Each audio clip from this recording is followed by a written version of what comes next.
It was a humid Friday afternoon when I saw the text from my sister pop up on my phone, the kind of sunlight that seeps heavily through the leaves, wrapping everything in a luminous green haze. "Can we talk about the baby shower?" It read, and even before I opened it, I felt a knot tightening in my stomach. Family gatherings usually put me on edge, but this one stung particularly because of my niece, Haley, who was just beginning to step into this whirlwind of adulthood and motherhood, a young woman at 22 with barely a grasp on her own dreams, let alone the burdens of parenting. My sister had always held on tightly to the idea that families should rally together for every celebration, but I wasn't about to jump into the fire this time. With 3 kids and a full-time job that drained every ounce of energy I had, I couldn't afford to take on anything else, especially something as elaborate as a baby shower. The weight of my sister's expectations loomed heavy, and yet it felt unjust, like I was the antagonist in a story I didn't agree to be part of. When I met her for coffee the next day, the savoriness of the espresso barely touched my tongue as her melancholy but hopeful gaze settled on me. "I was hoping you'd consider hosting the shower at your place," she said, almost too lightly, but I could hear the urgency beneath her words. The cafe buzzed around us, laughter and chatter filling the air, and I could almost drown in it, wishing for the world to swallow me whole rather than face this conversation. "I just think it would mean a lot to Haley if we did something nice," she continued, and there it was, the guilt trip launchpad. My mind raced as I tried to visualize it, balloons in my small living room, a sea of pastel decor clashing with my casual aesthetic, and then there was the idea of Haley's friends showing up, all bubbly and full of youthful energy, while I sat, the bored executioner of this so-called celebratory event. "I just don't think I can handle it," I finally uttered, my voice almost quiet against the ruckus around us. Her eyebrows knitted together, a sign of disappointment that cut deeper than I'd anticipated. "But I thought we were in this together," she replied, hurt seeping through her words like water through a cracked dam. I felt a pang of guilt and uncertainty twist in my stomach, and for a moment, I wondered if maybe I was being selfish for wanting to protect my own peace. I wished I could take it back, but my loyalty to my own limits pushed me to stand my ground. We ended the conversation with an awkward hug, and as I drove home, a cloud of tension settled over my thoughts, swirling wildly as I deliberated my feelings. Shouldn't I have felt obligated to help my sister? My heart tugged at the part of me that wanted to be a good aunt, while my head screamed for self-preservation. Days turned into a week, and I found myself dodging family messages, pretending to be busy and overwhelmed while grappling with the disappointment I had left in my sister's eyes. Haley, oblivious to our frayed threads, posted on social media about the struggles of pregnancy, her joy mixed with worries, and I felt the weight of my own decisions pressing heavier against my chest. It was then that I noticed a photo of her clutching a tiny pair of baby shoes, her glowing smile juxtaposed against a backdrop that flourished with love and excitement from her friends. My heart sank a little lower. Maybe I'd misjudged the situation. Perhaps my presence at the shower was more significant than I'd thought, a file within a larger family moment that would eventually fade into nostalgia for Haley. A few days later, I reached out to my sister, my fingers hesitating over the screen, not sure what to say. "I'm sorry for shutting you out. How about we do something simple? Like, a small get-together at your house?"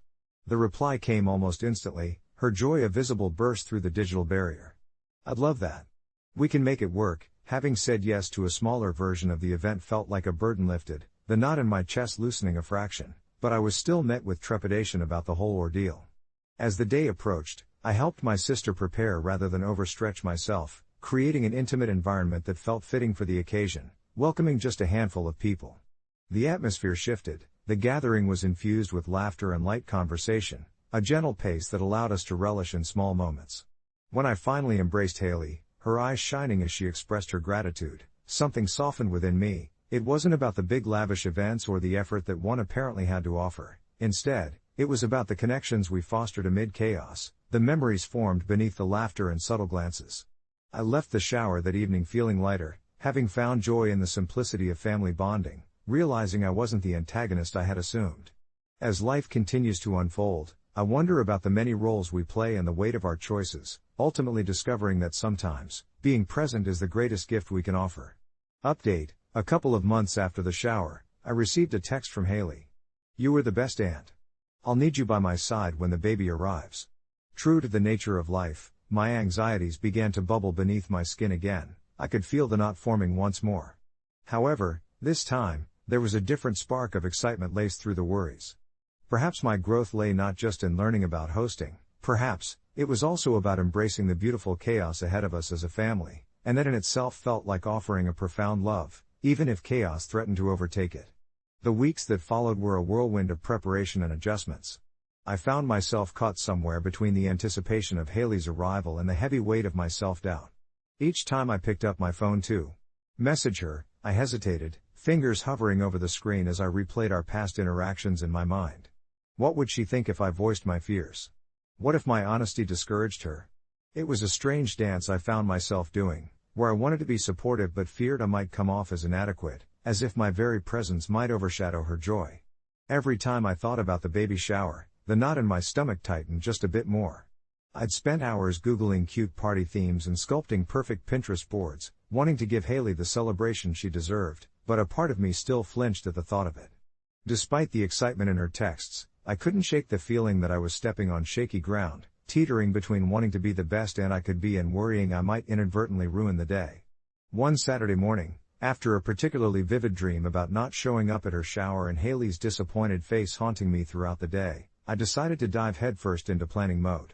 I rummaged through my stash of decorations tucked away in the attic, retrieving boxes of fairy lights, streamers, and balloons, remnants from a happier time when I had hosted parties more carefree. Dust motes floated in the sunlight filtering through the windows, and I took a moment to breathe in the nostalgia, memories of laughter and laughter-filled nights swirling around me. That was the turning point. I began combing through local shops for unique baby gifts, thinking of Haley's style and colors she loved. Each item I picked up felt like an offering of love, a piece of my heart wrapped up in careful thought. I surprised myself with how enjoyable the process became, my anxieties dissipating into a soft acceptance of the love we were all bound to share. The chaotic beauty of family seemed a little less overwhelming, and I started to understand that chaos isn't always destructive. Sometimes, it's what binds and strengthens our connections.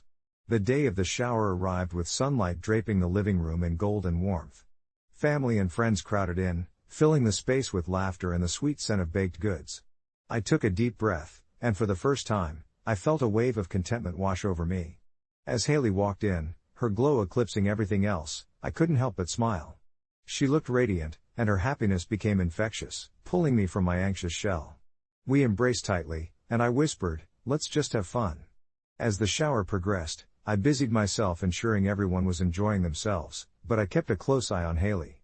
No longer did I feel like an imposter in the role of an aunt. Instead, I embraced every hug, every laugh shared among us. When Haley opened her gifts, her eyes sparkled brighter than I had ever seen. I watched her exude awe with each present, her gratitude pouring out as she shared stories with each person who had contributed to her journey into motherhood.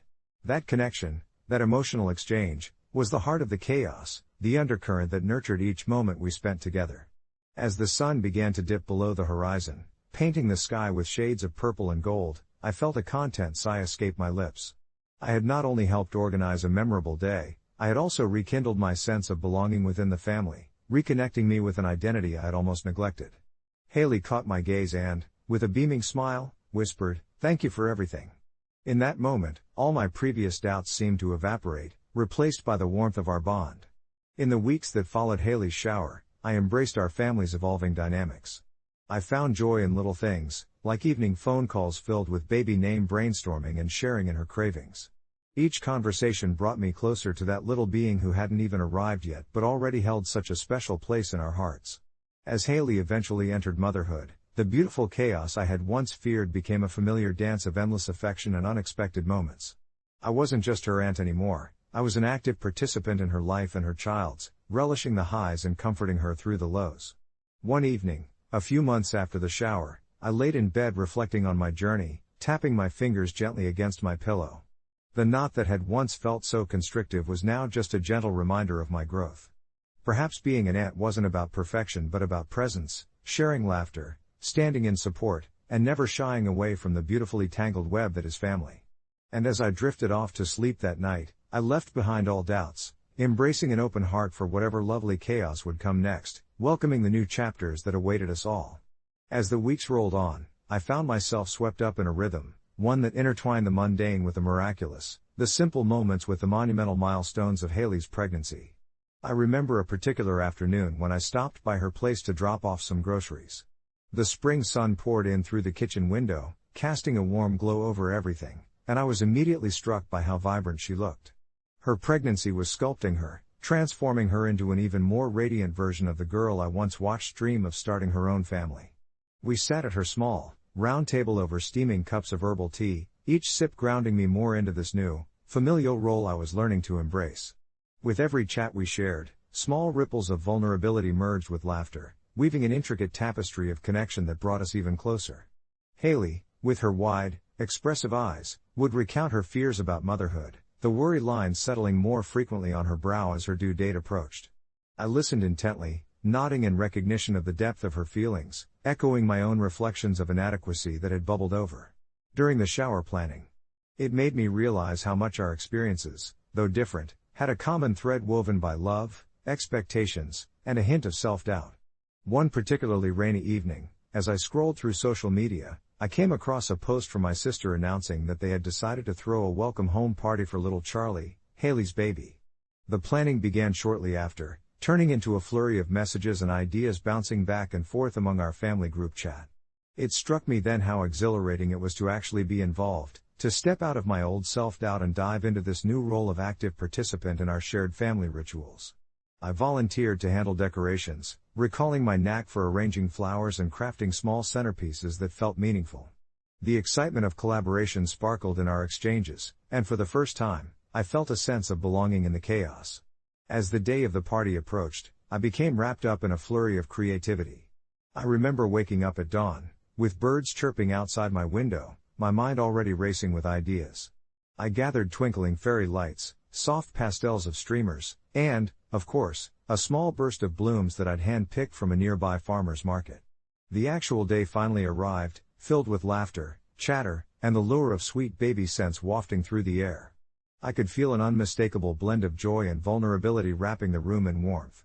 Right before the guests arrived, I caught a moment with Haley in the dimness of the dimly lit hall. We stood shoulder to shoulder, glancing at the spread we had prepared, a cozy blend of homemade pies, cupcakes, and her favorite herbal-infused punch. "I can't believe how much we've grown," she said, her voice a mixture of joy and sincere disbelief. I remembered the girl who had texted me that I was the best aunt and smiled, thinking about how far we'd come together. As laughter echoed around us, I embraced that knot of emotion in my chest, now a soft reminder of the love that had filled the air between us. At one point during the gathering, I noticed different family members darting around the room, sharing their own stories and discussing the joys and challenges of parenthood. I felt the warmth of connection radiating among us, reminding me that family existed not in the absence of messiness, but rather in the harmonious blend of our differences. This newfound understanding washed over me like a soothing balm. I was now a part of something larger, a precious mosaic pieced together by shared experiences, even the imperfect ones. And when Haley, with her beaming smile and tired, yet blissful eyes, looked at me and mouthed a silent "thank you" across the room, I knew in that moment that I had found my place. I allowed myself to bask in the joy of the moment, letting the worries of my old self flicker away like the glowing light strung above us. There would always be more showers, birthdays, and quiet moments of chaos to share. As I departed that evening, with the scent of baby powder lingering in the air and the laughter of my family still echoing in my ears, I carried with me the knowledge that my role was simply to be there, present and loving, no matter the circumstances. Life, with its beautiful chaos, awaited us all, and I was finally ready to embrace each chapter that lay ahead. The morning sun spilled through the kitchen window, casting a warm glow across the table where I sat, a large glass of steaming coffee cradled between my hands. I wasn't what you'd call an extravagant person. In fact, I prided myself on my simplicity. But coffee, especially freshly brewed, was my guilty pleasure. It was the one indulgence I allowed myself in the otherwise orderly chaos of my life as a 31-year-old school teacher. My sister had dropped off my 8-year-old nephew, Jonah, for the weekend, as she often did when she needed a break, and while I adored the little guy, he could be a handful. Just that morning, as I indulged in my first sip of the rich, dark brew, Jonah peeked out from behind the living room couch, his eyes wide and filled with the innocent curiosity that made parenting both a joy and a challenge. I was aware of the rules around kids and caffeine. My sister often had gentle reminders about the dangers of caffeine for young ones like Jonah, yet I folded inwardly and thought about how I could have such a small moment to myself without feeling guilty. The coffee would surely not do him any harm if he just admired it from a distance, right?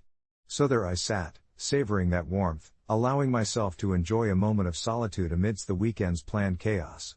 As the rich scent twisted through the air, I heard Jonah's little feet skip closer, his eyes darting back and forth like he was deciding whether to venture deeper or stay put.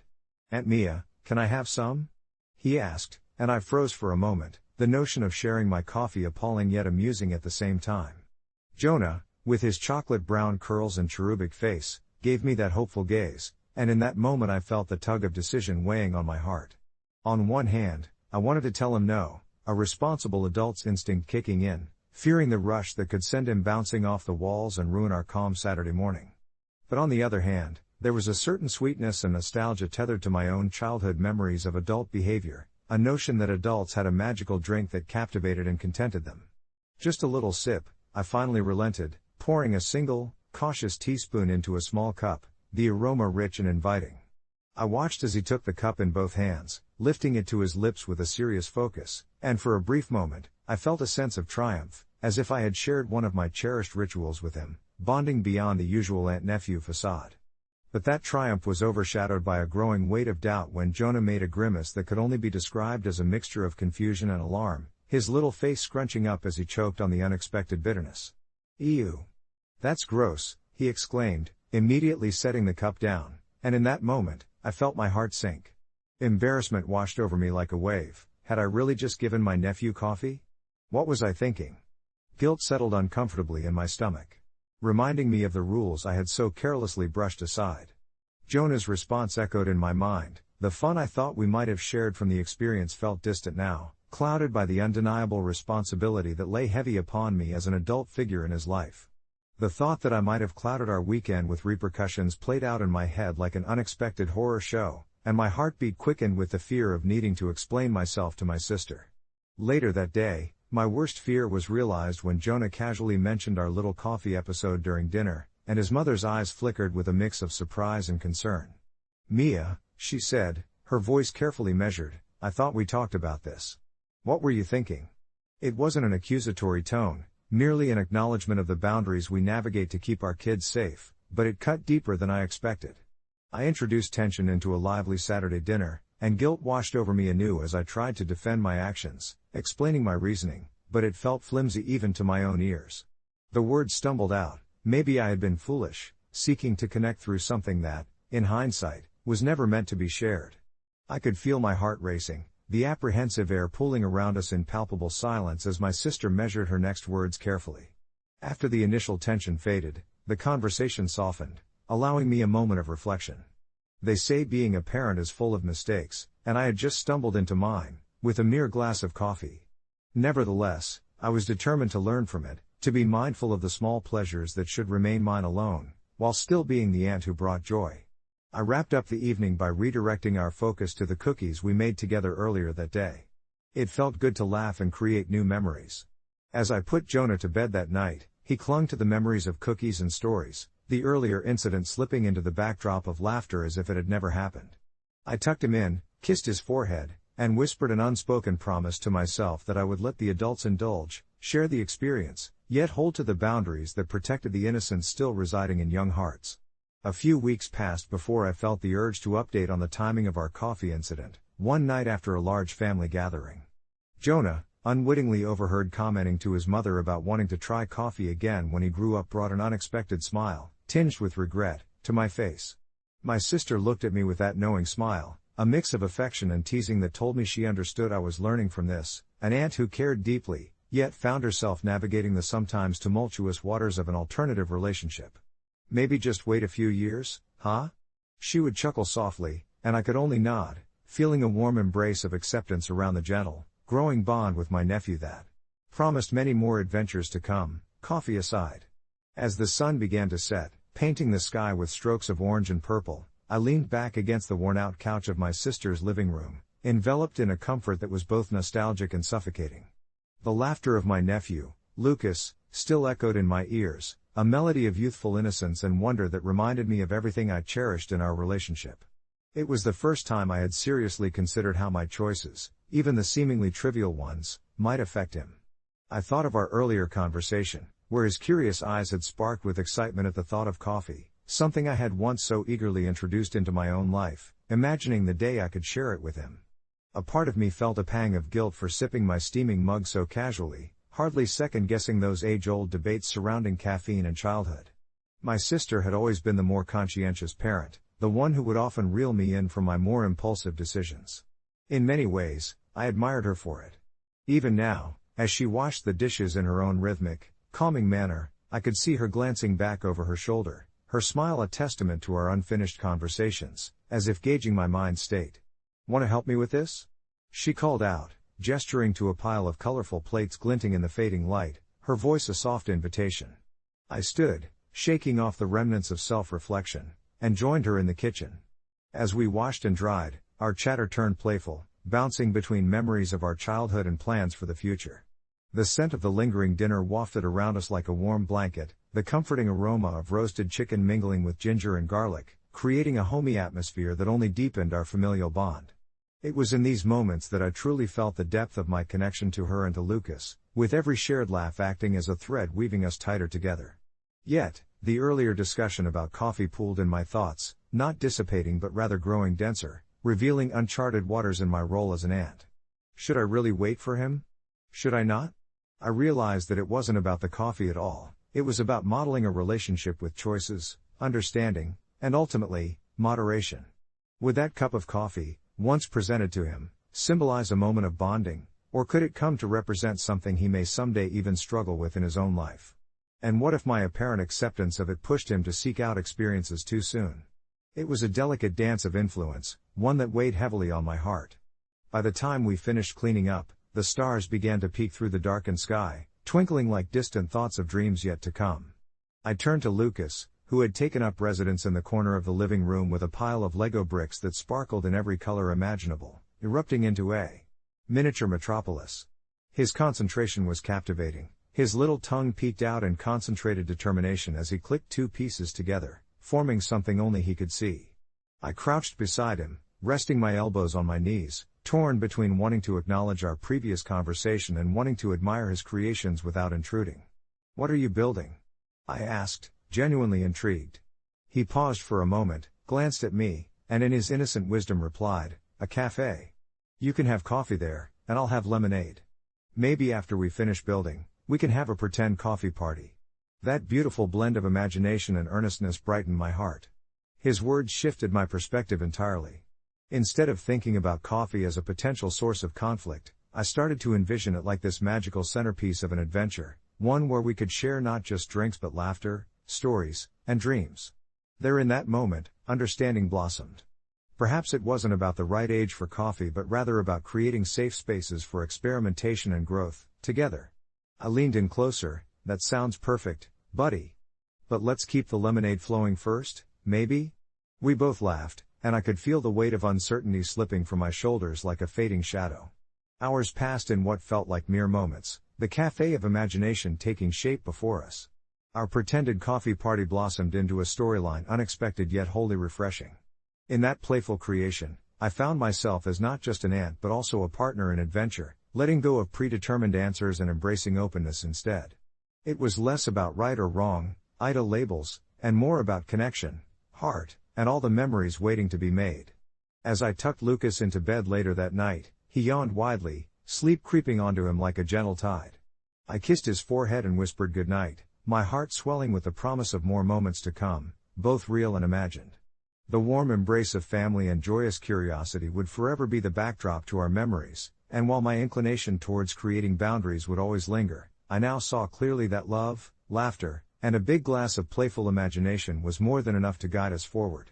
And as I slipped into my own bed that night, cozy under the covers, I couldn't shake the feeling that perhaps in our imperfect, vibrant tapestry of life, there was no real asshole, only uncontrollable love, transformative moments, and the chance to share in the whimsical journey of growing up together, sip by sip, lesson by lesson. The next morning dawned crisp and bright, the sun streaming through my bedroom window determined to brush off the remnants of last night's contemplative mood. I lay there for a moment, blinking at the sunlight as it nudged me awake, and replayed the previous day's events in my mind. My thoughts flickered back to my nephew, a small whirlwind of laughter, mischief, and boundless energy that he was, and the peculiar mix of apologies and conversations that flowed between my sister and me. It was as if a gentle wave had washed over our relationship, yet another layer added to an already profound bond that had been built over years of shared stories, both poignant and silly. As I pulled on my favorite oversized sweater and ventured into the kitchen, the rich aroma of brewing coffee wafted through the air, a familiar embrace that welcomed me to the morning. I paused, contemplating how a simple morning ritual could transform into something deeper. The bubbling of the coffee machine harmonized with the soft chirping of birds just outside my window, working together to set the stage for a new day of connection. Just then, the kitchen door swung open, and in came my nephew, his hair tousled with sleep and eyes wide with excitement. "Auntie," he shouted, a huge grin stretching across his face, and I felt my heart swell. Here he was, full of potential, and I wanted nothing more than for him to know the warmth of genuine connection, even if it came with a side of caffeinated misunderstandings. We concocted a plan, a departure from our usual weekend routine. Today would be a day of adventure, designed around the imaginative whims of a 5-year-old. We decided to transform our small backyard into a coffee shop, complete with a makeshift menu scrawled on a piece of cardboard and a tea set I unearthed from the cupboard, which would serve our coffee, hot chocolate topped with whipped cream, of course. Tossing on our shoes and bursting outside, my nephew and I giggled as we pretended to grind coffee beans with theatrics, his little hands mimicking the motion dramatically as if he were an acclaimed barista. As the morning ebbed away, we turned our little shop into a flurry of activity, inviting my sister to join in on our fun. She chuckled along with us as we filled cups with chocolate, adorned with colorful sprinkles and chaotically topped with whipped cream. Each sip was a burst of joy, a testimony to the little moments that mattered so much.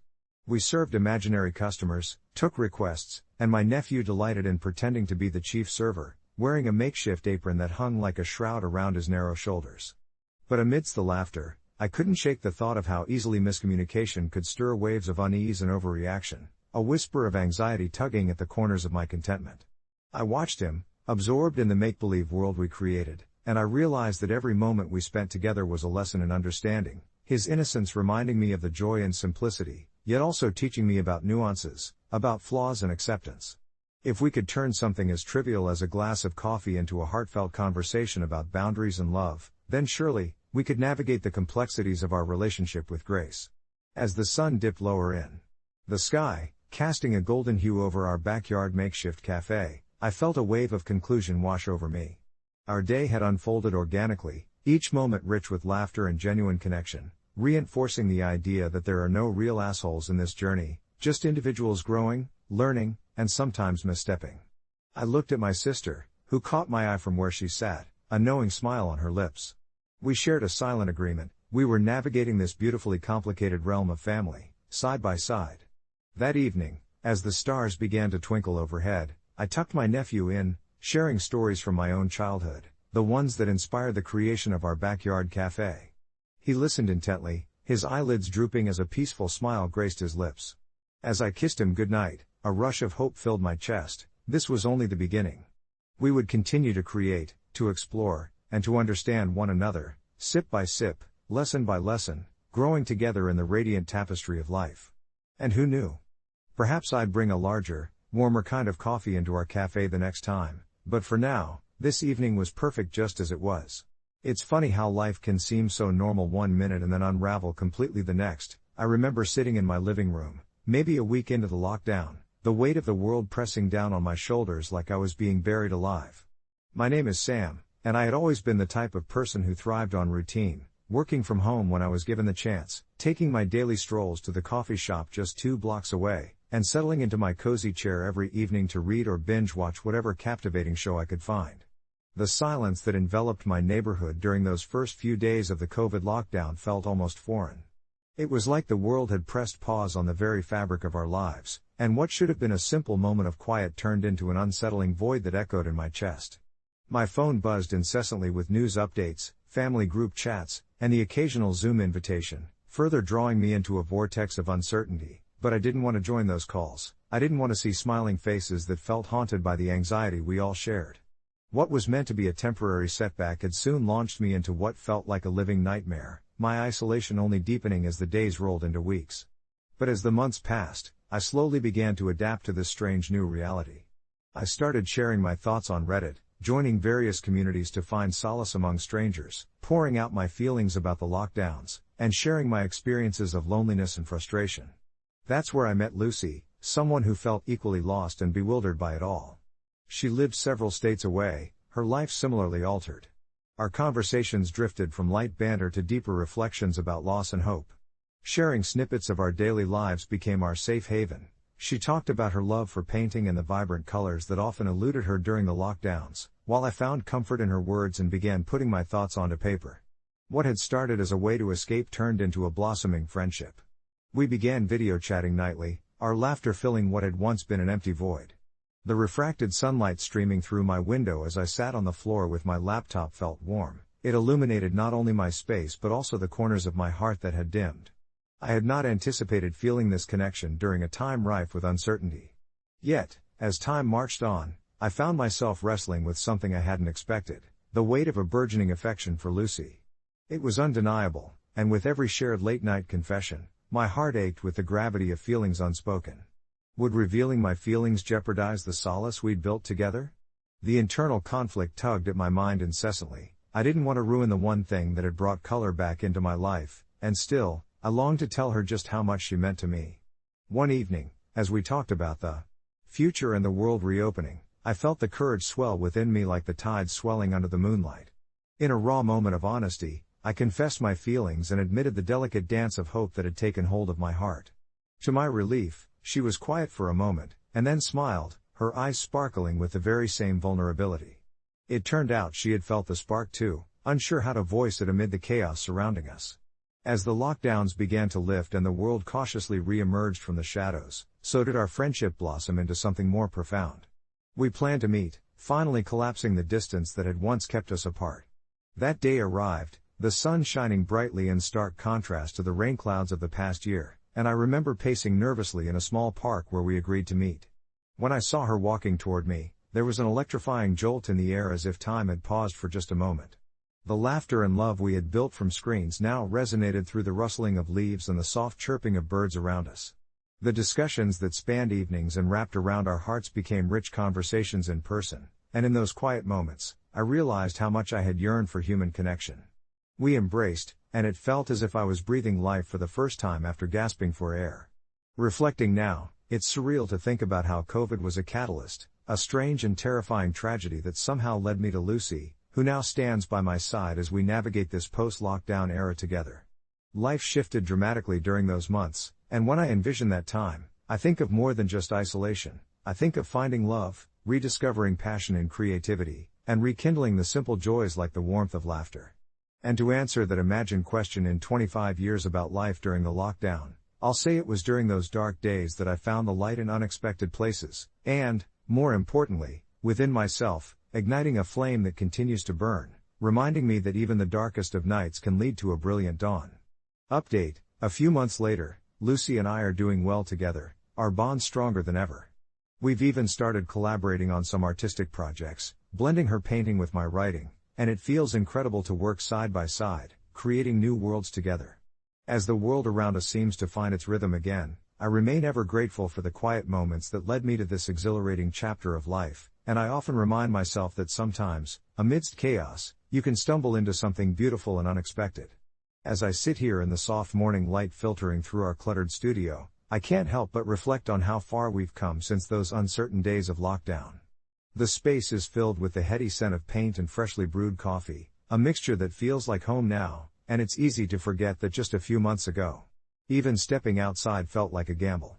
Lucy is perched on her stool, her paintbrush dancing across the canvas, lost in her world of colors and textures while I type furiously on my laptop, trying to capture the essence of our journey in words. There's an unspoken understanding between us, a rhythm that seems to sync our creative energies into a harmonious flow, and I often pause to watch her. The way her brow furrows in concentration and the soft smile that breaks through when she's particularly pleased with a stroke reminds me of everything we've learned in the chaos of those months apart. Our bond was forged in that strange silence of the lockdown, when we were forced to face ourselves and the depth of our emotions. Even when the world outside grew louder with conflicting narratives and demands for normalcy, Lucy and I carved out our own little sanctuary, one filled with art, laughter, and honest conversations. I can still recall the tension of those early days, The screen time stretching endlessly, the dread of the unknown gnawing at my stomach, and the conversations that oscillated between overly optimistic and painfully honest. I remember one evening in particular, where the weight of isolation hung heavy in the air. Lucy had called me, worry draping her voice like a thick fog. She spoke of loneliness, of dreams deferred, and fears bubbling just below the surface. I listened, feeling helpless from afar, but it was in this raw exchange that we unearthed our shared insecurities, and both of us started to voice the longing for connection. Slowly, we began a ritual of sorts. Every evening at 6, we would meet virtually, sharing snippets of our days, our worries, and our hopes, gradually stitching the gaping holes that distance created in our hearts. The soft glow from our screens became a lifeline.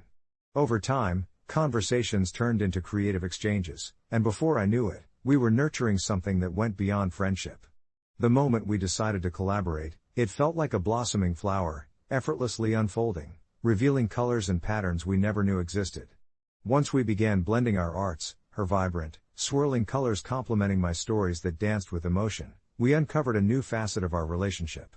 Each painting sparked a narrative, each poem inspired a vivid scene, and it felt as if we were building a bridge from our separate lives to one shared together, alive with inspiration. Today, as I watch her mix cobalt blue with hints of emerald, I can't shake off the gratitude that washes over me. I realize that those long, isolating nights ultimately gifted us with clarity, to see each other not only as creators but as partners navigating this unpredictable world. I wouldn't change a thing. As our brushes glide across the canvases, Lucy meets my gaze, a spark of mischief in her eyes. "Did you think the lockdown would lead to us being an art duo?" she asks, and I chuckle, shaking my head. I never saw the turning points as clearly back then, lost as I was in the noise of uncertainty. Now, with each stroke shared between us, I'm awash in the beauty of this unexpected journey. I muse over where we will go from here, as life continues to ebb and flow beyond the four walls of our studio. There are projects we hope to pursue together, displays at local galleries, eventually a joint exhibition where our creations can converse with each other in a shared space. Perhaps even a published collection, where her art meets my words, a testament of our intertwined paths forged through adversity. And on days when the world feels overwhelming, I find comfort in reminding myself that our bond emerged from that stillness, that even from chaos, we can arrive at harmony. As I finish my thoughts, the soft chime of Lucy's laughter drifts through the air, followed by the gentle swishing of her paintbrush. Just then, I feel a stir of anticipation, a realization that whatever life has in store for us next, we will embrace it together, as a team, holding on to the knowledge that even the most daunting circumstances can lead to the most beautiful beginnings. Days turned into weeks, and with each passing moment, our little sanctuary of creativity flourished, much like the vibrant blossoms sprouting in the garden outside our window. The sunlight poured into our shared space, illuminating the canvas that had begun to sprout Lucy's imaginative strokes, while my words transformed into stories that danced around her art, creating a tapestry of color and emotion. I still remember the day we decided to tackle something new together. It was a lazy Sunday afternoon, the kind where the world seemed to hold its breath, and everything beyond our walls faded away. An impulsive idea took root amidst our laughter. Let's create a children's book filled with whimsical tales and striking illustrations, tales that could whisk young readers away to fantastical realms where anything was possible. But as the proposal took shape, so did a wave of uncertainty wash over me. What if the story I wove wasn't good enough for her art? What if my words overshadowed her beautiful brushwork, or worse, became flat under the weight of her brilliance? I watched her with wonder, her subject matter shifting fluidly between animals, landscapes, and whimsical creatures, each piece brimming with joy, and I couldn't help but question whether I was worthy of sharing this labor of love with someone so gifted. All of this churned inside me, a silent struggle against the rising tide of my own insecurities, until one evening, unable to contain it anymore, I laid my concerns bare, the vulnerability raking over me like a chill wind. "Lucy," I whispered, catching her mid-stroke, "what if my writing isn't enough to match your art? What if I ruin it?" She paused, met my gaze with her vivid eyes that held challenges and reassurances in equal measure, and said, "But it won't be about adequate or inadequate, it'll be about us, about our story. We're crafting something uniquely ours." In those words, like a gentle tide washing away the remnants of my doubt, I felt a surge of excitement swell within me. Our project wasn't merely a collaboration, it was a blend of our souls, forged from the fragility of uncertainty yet buoyed by the strength of companionship. So we dove in headfirst, spending countless hours immersed in inspiration, often losing track of time as we shared ideas and sketches, our laughter echoing through the cozy corners of our home. The world outside resumed its relentless pace, but within our bubble, we existed in a realm of creativity that felt blissfully untouched by chaos. As the book began to take shape, I found a rhythm, a harmonious connection emerging not only through our art and stories but in the deeper understanding of one another that we nurtured. During this time, I realized just how much I had feared vulnerability. I had barricaded myself behind walls built from self-doubt, never realizing how stifling and solitary those walls made me feel. In those late hours, bathed in the warm glow of string lights we had hung above our workspace, Lucy and I unraveled and stitched back together, revealing fragments of our pasts and dreams that previously lay dormant. One night, while we took a break, sprawled out on our living room floor, I felt an overwhelming urge to put pen to paper and write a letter addressed to the future readers of our book, a message filled with hope and encouragement for children who might feel lost or lonely, just as I had felt for a long time. It became a love letter not just to them, but to our journey, defining the importance of authenticity and the magic born from shared creativity amidst uncertainty. That moment felt like a revelation, as if all the noise of the outside world melted away, leaving only the soft whisper of possibility in its wake. As we neared completion of our project, excitement blended seamlessly with nostalgia. I knew this endeavor would leave an imprint on my life, just as the lockdown had done, allowing me the space to reflect, grow, and ultimately, find my creative voice. And then came the day when we finally held the finished book in our hands, our combined efforts manifested between the covers. It was surreal, the colors seemed to leap off the pages, and the words danced in tandem with the illustrations, a perfect testament to how far we had come since that initial bonding over comfortable silence. My heart soared as I looked into Lucy's eyes, her pride reflected in a radiant smile that lit up her entire face. It was in that moment I understood that I was not just embracing what lay ahead but also honoring the beautiful past that had brought us together. As I ponder my experiences during those isolation days, I find solace reflecting that remarkable connection, one that blossomed from quiet homes and simple conversations, reminding me that amidst unknowns lie the seeds of unforgettable stories, woven together in love, creativity, and collaboration. And now, every time someone asks about the lockdown years, I can smile, not just because of the chaos that once filled the air, but because of the unexplored beauty it unearthed, something that continues to inspire us, urging me to create and dream, hand in hand with the person who taught me how to see magic in the mundane. No, sleep, all my childhood bedrooms had something in common. Only now that I live alone did I realize what that was. The first time I noticed the peculiar pattern was when I stood in the center of my new apartment, a modest one-bedroom tucked snugly into the heart of the city. It was a place of my own, yet it felt eerily familiar. The walls were painted soft beige, the floor a warm wood, and the gentle hum of the city outside filled the air like a nighttime lullaby. But as I unpacked boxes and hung up my belongings, it struck me, every bedroom I had ever occupied as a child had a specific element that seemed to echo through the years. Each space had a window that faced the exact same direction, southeast. I remember as a kid, lying in bed and staring out at the clouds shifting colors as the sun set, thinking that the universe was painting portraits just for me. However, something darker lurked behind those windows, a feeling that so many moments of joy were teetering on the edge of something menacing. My parents divorced when I was 10, and I began to wonder if perhaps it wasn't just a coincidence. As my mind wandered down those troubled lanes of memory, images flashed through my mind, that old, decrepit house we lived in after the split. The peeling wallpaper, the creaky floorboards, and especially the shadows that danced in the corners whenever the sun dipped low. I could almost hear the whispers in the dark. They became companions during sleepless nights, always promising to help me, while making it clear that their comfort came at a price. With each move to a new bedroom, the shadows seemed to follow me, lurking closer each time. At first, I thought them just figments of my imagination, remnants of childhood fears stemming from my fragmented family life. Now, in my own space at 30, the memory was no longer vague. As I stood by that southeast window, I could feel a chill creeping along my spine, as if I were being beckoned back into the heart of those tales I had tried so desperately to forget. I dismissed it as mere nostalgia, but then came the whisper, just faint enough to trick my mind into believing it was just the wind rustling the trees. "Come play," it said, a sweet lilt that was both inviting and gut-wrenching. My hands trembled as I decided to leave my safe haven for the evening air, hoping some fresh air would ground me. Just outside, the world was alive, families, couples, friends all bridged by laughter as they mingled in the twilight. But even in a crowd, I felt wrapped in a blanket of loneliness. After a few minutes of walking, I turned and headed back to my apartment, to gather my thoughts and clear my head. The whole way home, I noticed those same wild shadows clawing at the edges of my vision, just as they had in my youth, edging closer with every step.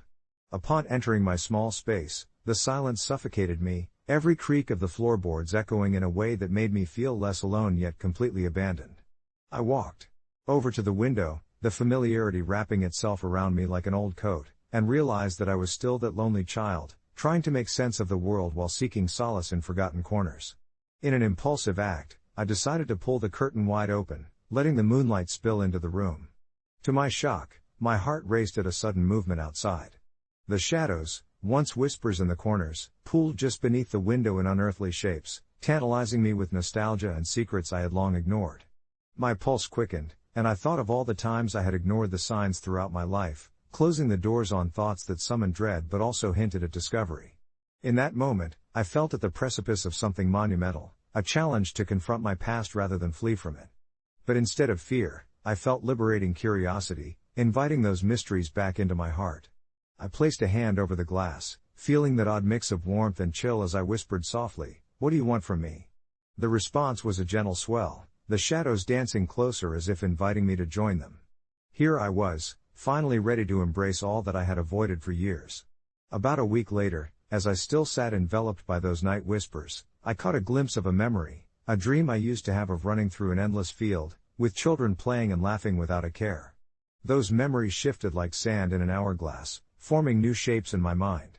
I began writing them down, detailing everything, every whisper I heard, every touch I felt in the corners of my rooms, and eventually, the truth emerged.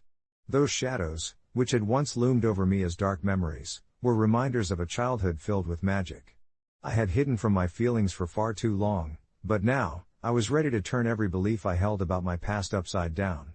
That playful call to come play wasn't about fear. It was about reconnecting with that part of me I had buried under the weight of adult responsibilities and heartache.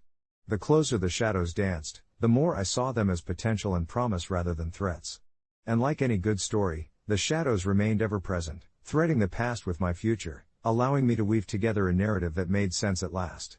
That revelation breathed new life into my heart as I embraced the space I called home, a sanctuary full of the joys I had once known.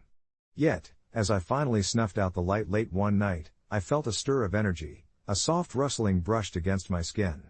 Just by following the path back to the shadows of my childhood, I discovered that they weren't gone, they were always there, waiting for me to acknowledge them, ready to share those deep, sweet secrets once again. It turns out, every childhood bedroom could be sanctified in a way if we dared to listen to the stories echoed within them. Update: I've since taken up writing again, turning my childhood tales into stories I share online. The response has been overwhelming. It seems I wasn't the only one who carried these shadows, but I've come to realize that my words breathe life into them. A small community has formed around my confessions, each of us unraveling our own histories and discovering shared experiences in those whispered moments of fear and joy. What I once thought was a burden has now become a gift, a testament to the power of storytelling and the bonds it can forge between those who dare to listen. As I sat in my dimly lit room, the soft hum of my computer the only companion aside from the shadows that danced joyfully along the walls, I began to sift through the memories that had shaped my childhood, memories that were now spilling onto the screen like ink from a well-used pen. With each tap of the keyboard, I felt a comforting release, a connection to those childhood bedrooms that had been more than just spaces where I slept. They were vessels holding pieces of my spirit, echoing with laughter, tears, secrets, and fears. In each one, there was something eerily familiar, a strange presence that, until recently, I hadn't fully acknowledged. My first room in the house on Maple Street had been the brightest, painted a cheerful yellow that caught the morning light just right, but underneath that sunny veneer, I had felt eyes watching me, always lurking in the corners where shadows mingled with stuffed animals and forgotten toys. Then, there was the small bedroom in the apartment my family moved to when I was 8, where in the middle of the night I would hear whispers from the closet, like a conversation between old friends, secrets shared only in the dark. I thought I had simply been imaginative, that I was a child prone to flights of fancy. But as I delved deeper into my past through the stories I shared online, my fellow storytellers confessed similar experiences, echoes of their own childhoods that mirrored mine, all rooted in similar anxieties and lonely nights. It began to dawn on me that perhaps what I perceived as specters of my past were, in fact, manifestations of the fears and growing pains all children experience but often bury as they transition into adulthood. Slowly, this realization morphed into a kind of solidarity among us, a shared space where we could explore our fears without judgment, where vulnerability became our strength. Each story prompted reflections on what those rooms meant to us, not just as childhood havens, but as the first steps into understanding ourselves. I vividly remember one night, typing away late into the serenity of solitude, when a particular message popped up on my screen. It was from a fellow storyteller I had come to admire, someone who wrote with a raw honesty that resonated with me. They spoke of the first time they had seen their own shadow reflecting back at them, a friend who, at first glance, felt like an intruder in their own world. Those words struck a chord. It was as if they had pulled from my own diary. We engaged in a conversation that stretched into the early hours, exploring our connections to those rooms, and the peculiar comfort we derived from the understanding that we were never truly alone, even in our darkest moments. This exchange ignited a spark, pushing me to dig even deeper into my psyche. I began to write not only about fear but also about joy, about the afternoons spent building blanket forts, the discovered wonders of an old book collection, and crayon-scribbled maps of imaginary worlds. I painted my childhood in colors more vibrant than the dismal shadows I had clung to for so long. These explorations led to unexpected revelations, and I started to realize my last bedroom before leaving for college was surrounded by a spectrum of feelings, excitement for the future mixed with anxiety for the unknown. The presence I felt there was different, a comforting whisper reminding me that it was okay to stand on the brink of adulthood and still carry the echoes of childhood behind me. When my stories turned into a kind of catharsis, I knew I had stepped past the threshold of nostalgia and into the realm of acceptance. Writing transformed into an affirmation of who I was and who I was becoming, a journey shared with others facing their own darkness and light. As I closed my laptop one night, I felt a gentle weight lift from my chest, a knowing that those rooms, those intangible specters that had haunted my thoughts for years, were simply parts of my story, pieces of a puzzle that I had now started to reshape. Each echo was no longer a reminder of fear but a testament to my resilience and growth.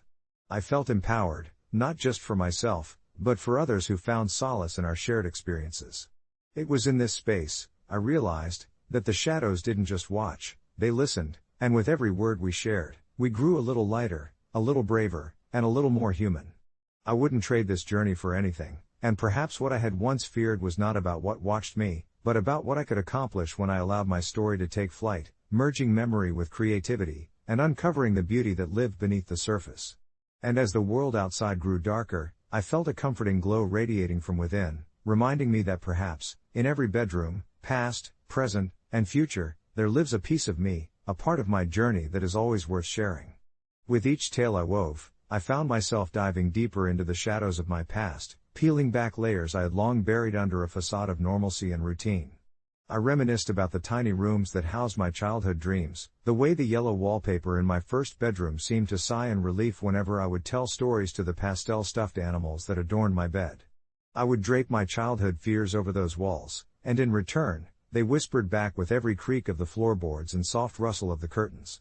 As I would often confide in those inanimate listeners, I gradually realized that these stories were as much for them as they were for me, a way to channel my feelings into something tangible.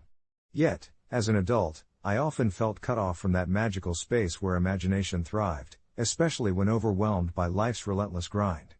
But now, in sharing my words online, it felt as though I was invited back into that sacred place, offering not just a glimpse of my heart but an open window for others to peer through and find a reflection of their own experiences.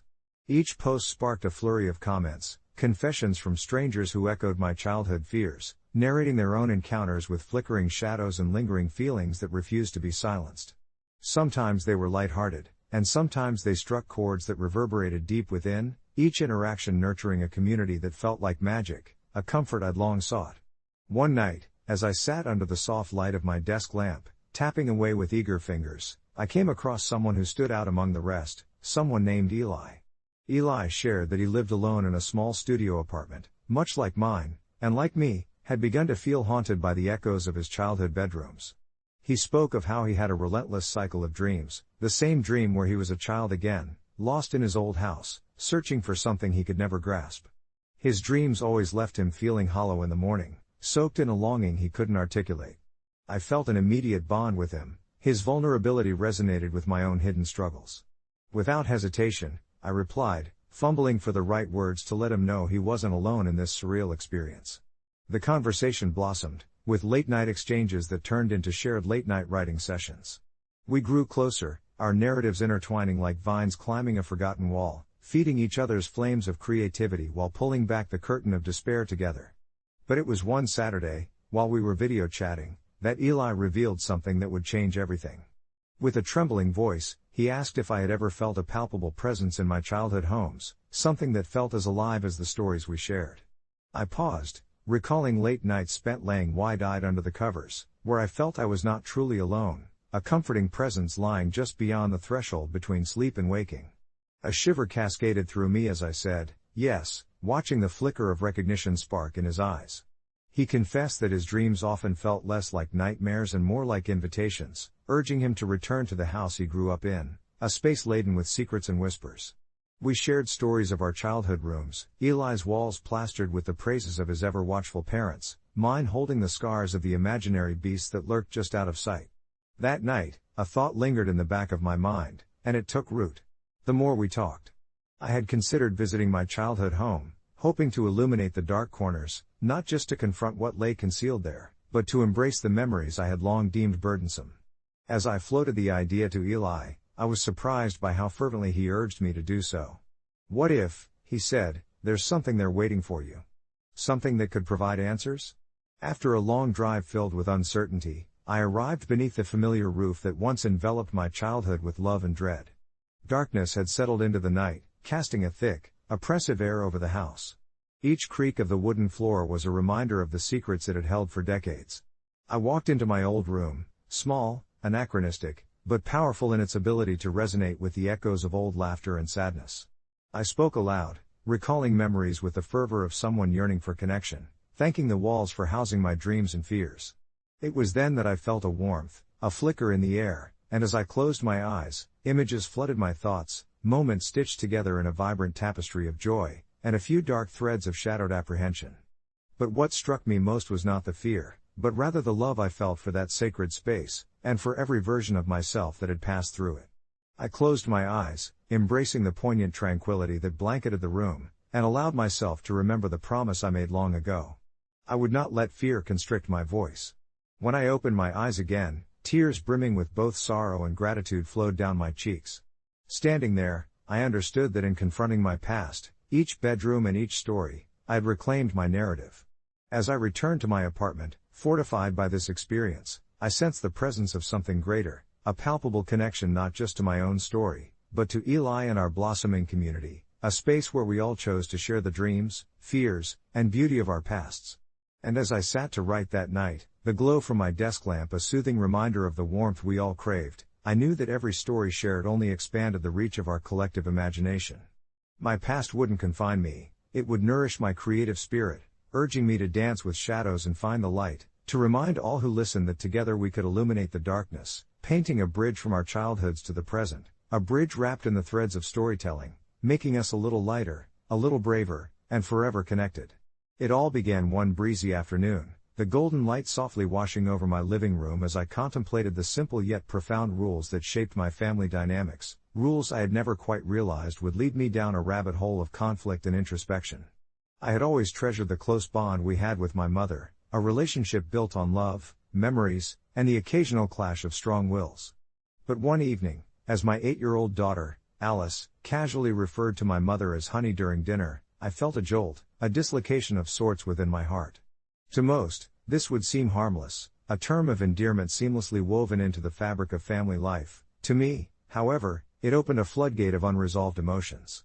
I grew up witnessing my mother's complicated lifestyle, riddled with bouts of neglect and fierce independence that often made her more of a friend than a caregiver.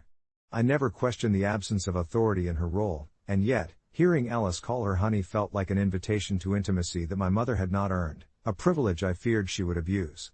As the days rolled on, I wrestled silently with my feelings, peering into the depths of my mother's approval-seeking behavior, a pattern that had burned me time and again.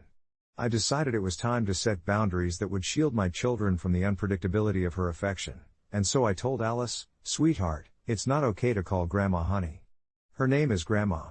For Alice's naturally curious and sensitive nature, this prompt seemed a perplexing riddle. Her eyes brimmed with confusion, and I instantly felt a twinge of guilt.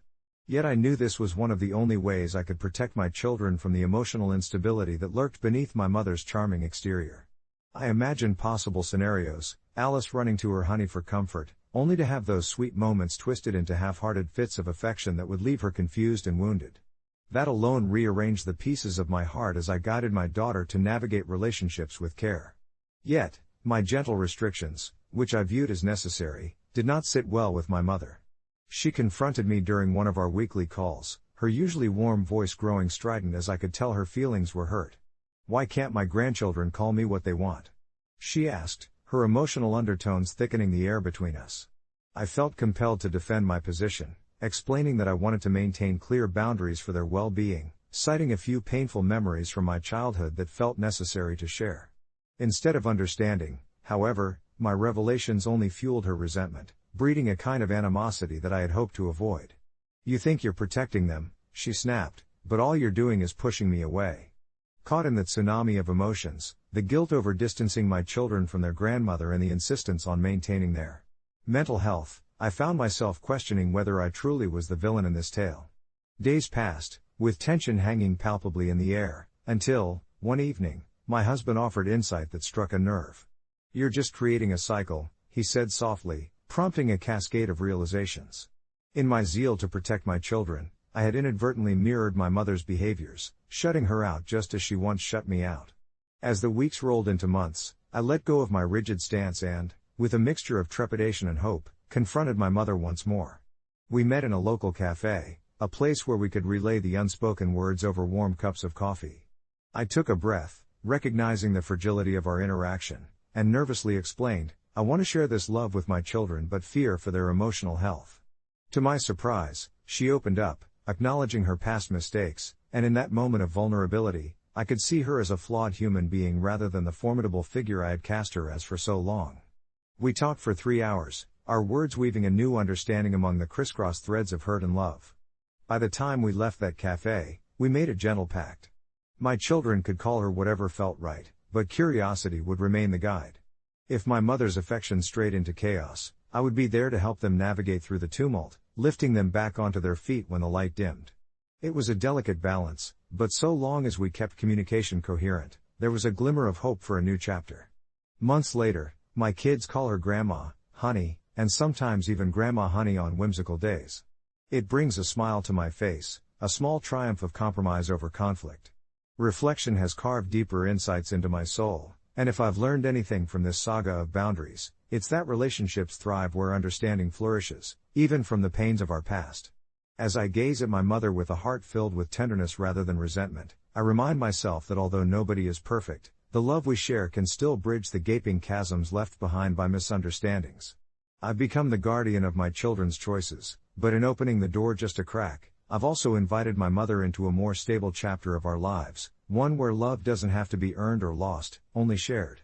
Our evenings began to take on a new rhythm, one where laughter resonated through our home in a different way. The clinking of dinner plates mingled with soft conversations, and during those times, I watched my mother transform before my eyes. The rigid demeanor she wore like a shield slowly melted away, revealing glimpses of the woman I remembered from my childhood, the one who would spin fantastical tales of her youth and make blueberry pancakes on Saturday mornings. Each time my children called her Honey, it felt like they were shaping their own relationship with her, possibly one built on affection rather than the fraught history I had held onto for so long.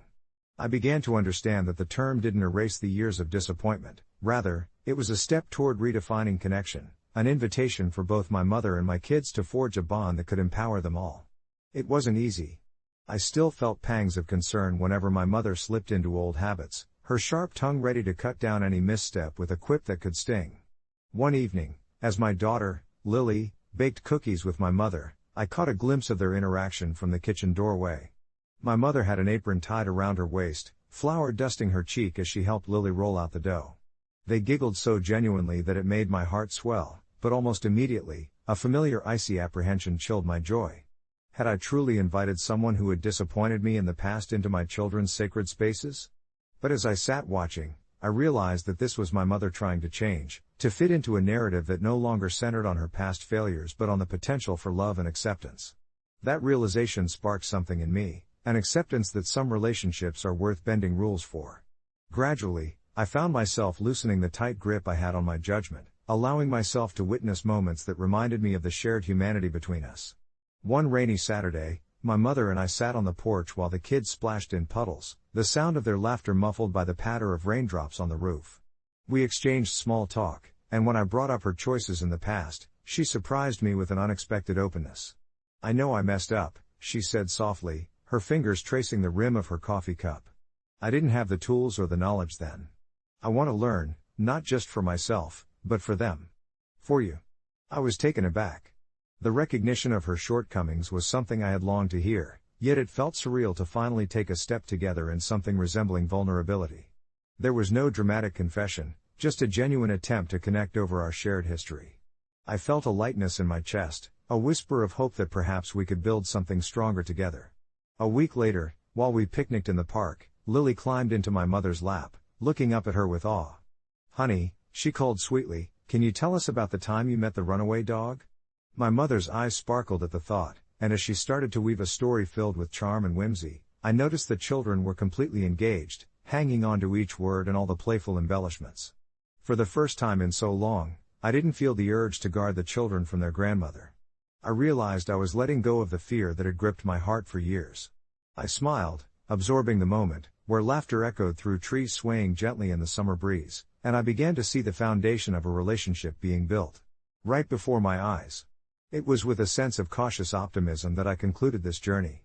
The path to evolving our relationship was not without bumps. We often still navigated through the minefield of miscommunication and unspoken grievances.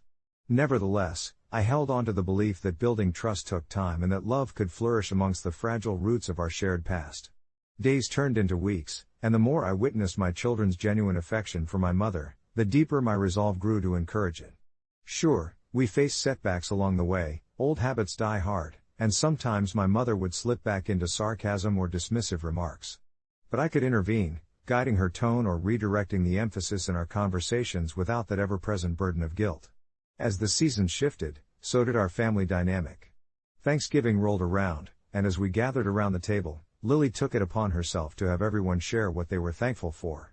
When it was my mother's turn, she looked at the room full of grateful eyes, and with a quivering voice, she said, "I'm thankful for second chances, for a family that could forgive and, more importantly, for the love that connects us even when we have the past whispering in our ears."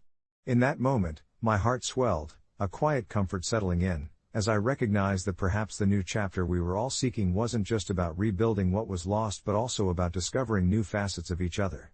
Watching my children engaging with their grandmother, embracing her as honey, taught me that healing takes time and that love is a tapestry woven from acceptance and understanding.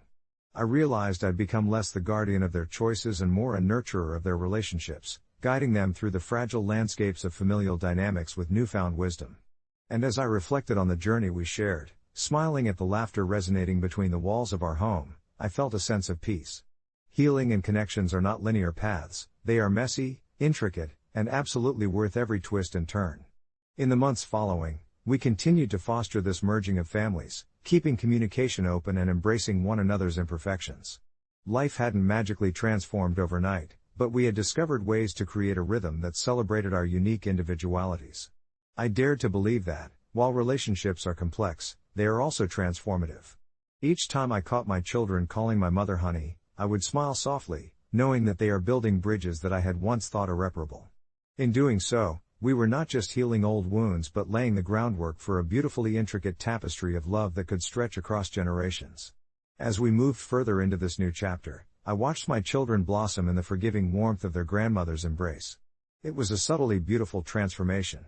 At times, I would overhear them whispering secrets to her, their laughter mingling with the rustling leaves outside our window, painting a picture that felt rich and vibrant. It was a far cry from the tense atmosphere we used to have, filled with unspoken words and unresolved feelings. Instead, there was a lightness in the air, a tangible ease that swept through our home like a gentle breeze.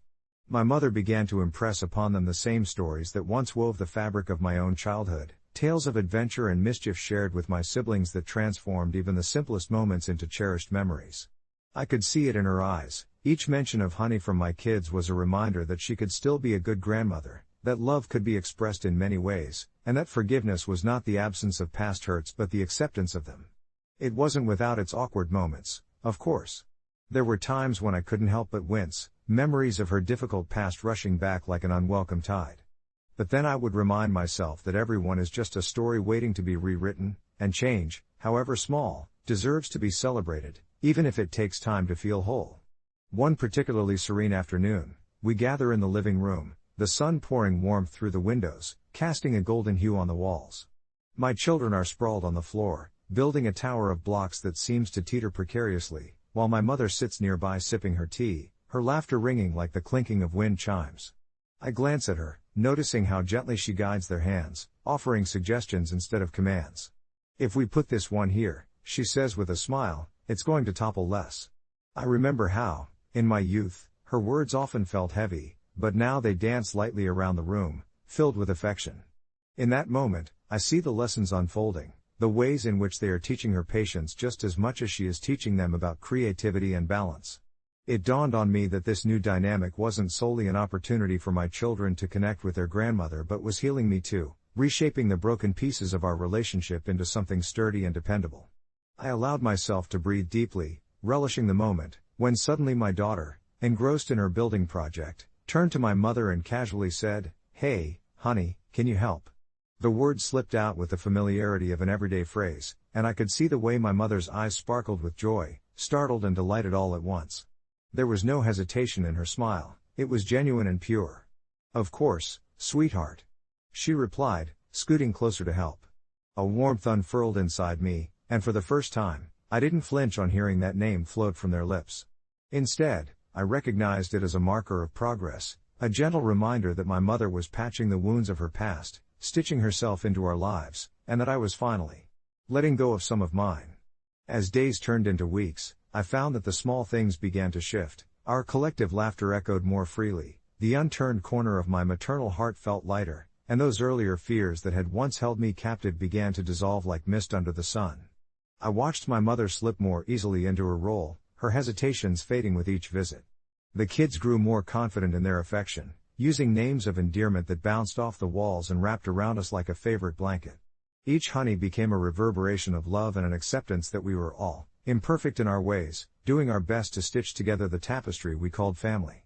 There was no grand epiphany, no fixed moment that illustrated our triumph, but rather the quiet realization that connection can flicker ignited even in seemingly insurmountable darkness through small acts of love and openness.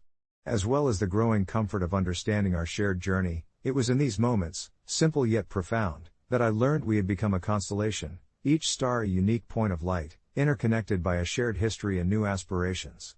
And as I tucked my children into bed that night, their giggles still swirling in the air, I knew that we had turned a page in our story, one full of potential, ready to explore what it means to be a family in the truest sense. I whispered, "Good night, my loves," and as they snuggled deeper into their blankets, I couldn't help but smile, feeling the threads of our tapestry weave tighter around my heart. I closed the door softly behind me, letting the echoes of their laughter linger in the hallway, and for the first time in a long time, I felt an all-encompassing peace settle over me, a delightful realization that in the end, love always finds a way to triumph over pain. I never thought I would find myself in a situation that led me to question my own morals over something as simple as a dog and a few disgruntled neighbors, but life has a curious way of throwing challenges our way when we least expect them. My name is Sam, and I've lived in the same cozy house at the end of Maplewood Street for just over 5 years.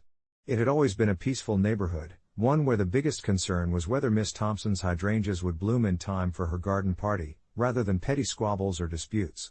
My trusty companion, Bella, a golden retriever with an insatiable curiosity, quickly became a favorite amongst the neighbors. She possessed an innate ability to brighten the bleakest of days, her joy was infectious, and her gentle nature made her an ideal friend not just to me but to everyone around. However, a recent encounter had left me wrestling with doubt. Had I crossed a line by allowing Bella to handle things her way?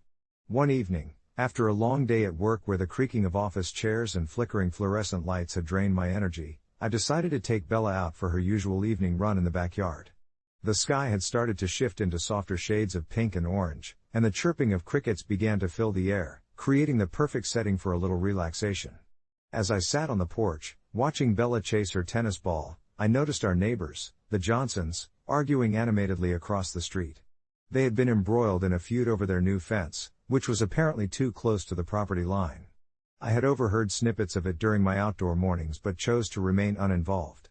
Those moments of rivalry never seemed to disrupt the usual tranquility of our community, until this particular night.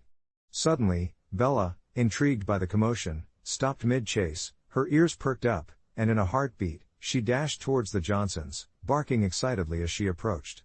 I could see that her spirited barks caught the attention of both the Johnsons and the other family involved in the argument. For a moment, I thought of calling her back. She could either brighten the situation or distract them further. But then another bark escaped her lips, one that projected confidence, asserting her presence as if she held the authority of a canine peacekeeper. Instead of instinctively recalling Bella, I hesitated, watching the scene unfold from the safety of my porch, wondering if she's playfully trying to referee the situation. And just like that, things took an unexpected turn. The Johnsons turned their frustrated expressions into amused ones, laughter emerging between their vehemence as they observed my dog prancing confidently around them, seemingly oblivious to their spats. They began to lower their voices, almost whispering as Bella circled them, trying to engage with each person. For a fleeting moment, it felt like an amusing break, a moment of levity that cut through the tension. However, the spell was short-lived. Bella, with a boundless enthusiasm, ran back towards me, leaping like an eager puppy, proud of her tiny intervention. I felt a rush of warmth and pride swell in my chest, perhaps she had achieved something with her playful antics. But as I turned my gaze back to the Johnsons, I noticed their expressions had mutated. Now they glared at me. "Nice dog you got there," one of them shouted, his voice laced with sarcasm. "Maybe next time, you should control her better." I could feel my heart sink, the weight of their disappointment echoing in the air.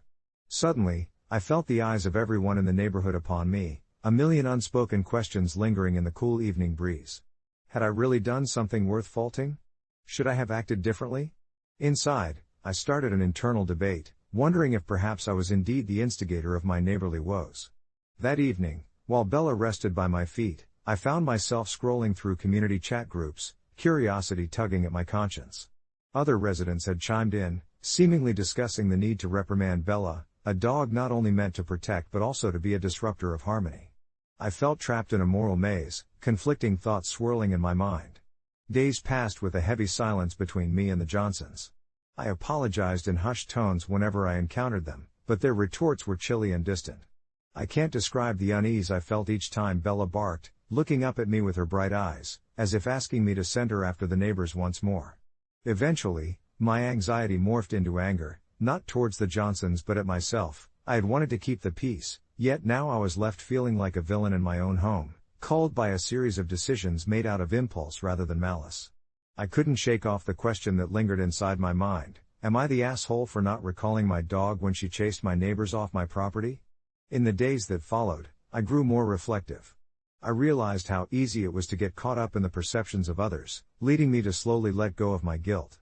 Bella was innocent in all this, an unwitting participant in a human conflict that had spiraled beyond playful barks.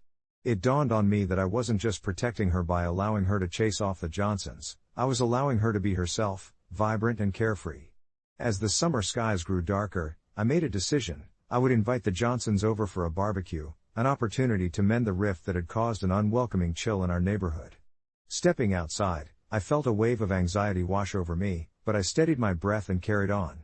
The smell of grilled burgers began to fill the air, and as the Johnsons tentatively approached our doorstep with initial reservations, all that slowly began to shift. The encounter ended with laughter, Bella stealing the spotlight as she playfully wooed every guest for scraps.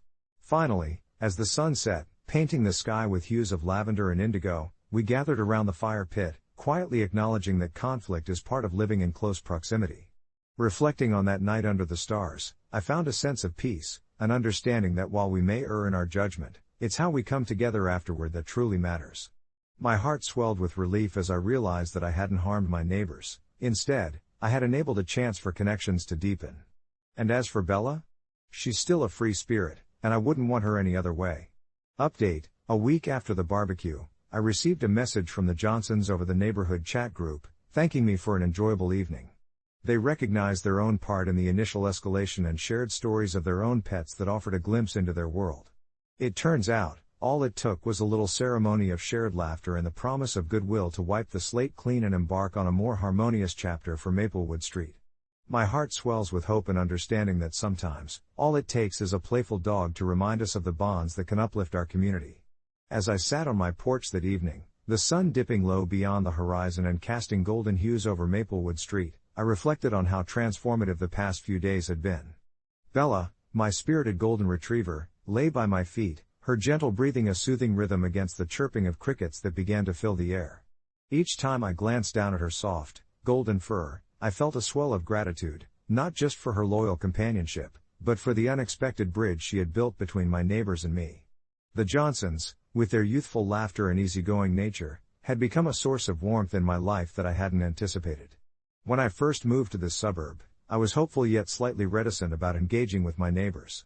After living in a busy city for years, where the sounds of traffic drowned out the feeble attempts at community greetings, I was unaccustomed to the warmth that now blossomed around me. Having lived the last few years in solitude, the hum of community life felt both refreshing and intimidating.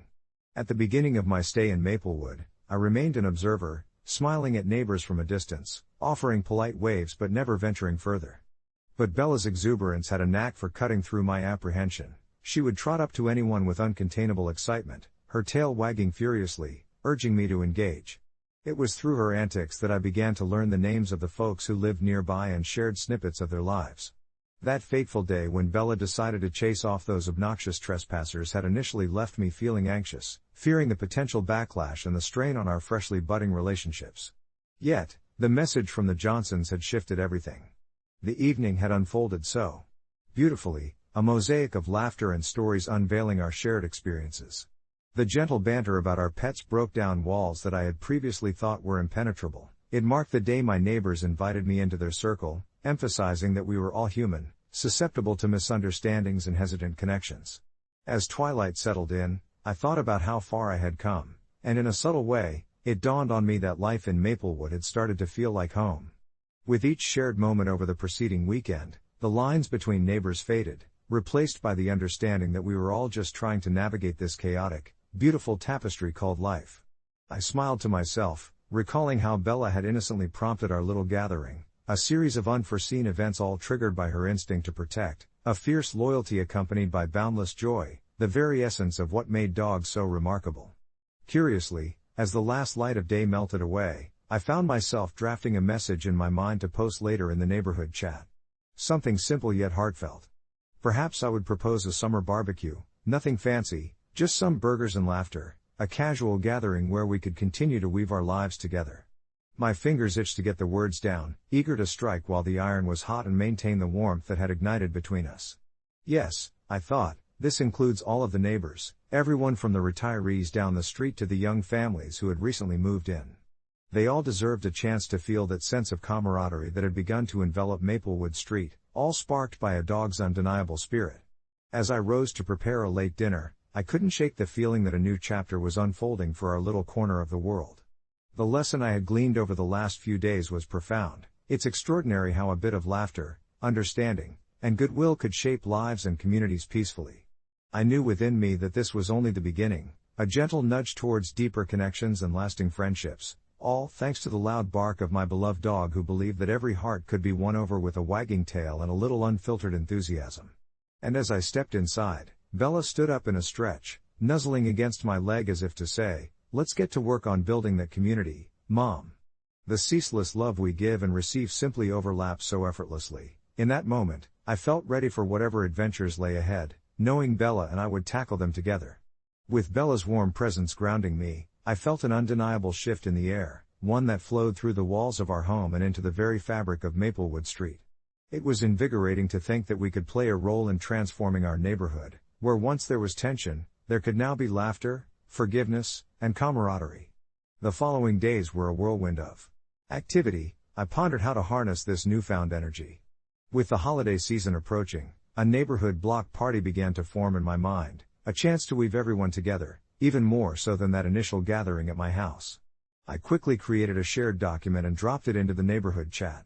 To my delight, responses flooded in with ideas for food, games, and festive decorations. The more the Johnsons and their 2 kids offered up their favorite recipes, the more others contributed their own delicious dishes. It felt like we were collectively crafting a feast that would tell the story of Maplewood Street, encompassing all of our backgrounds and cultures, with Bella's joyful spirit leading the way. As preparations progressed, Bella became my little assistant. She accompanied me on trips to the local farmer's market, where we picked up fresh fruits and vegetables, sniffing around stalls and earning a few head pats from smiling vendors. Each delivery and every shopping trip felt like a micro-venture, her excitement infectious as onlookers marveled at the boundless energy radiating from my ever-enthusiastic companion. Our conversations at home shifted too. No longer were the evenings filled with dull chatter about mundane tasks. Instead, we reveled in brainstorming creative ideas for the party decorations, mixing ideas of string lights with a DIY photo booth featuring props inspired by the quirky personalities of our neighbors. It was a charming banter with Bella by my side, her tail thumping against the floor as if she were adding her own approval to each suggestion. Then came the big day of the block party. Warm sunlight spilled across the street as laughter and hustle filled the once empty spaces. Everyone had pitched in, and our front yard stood transformed into a gathering place adorned with twinkling lights and vibrant banners.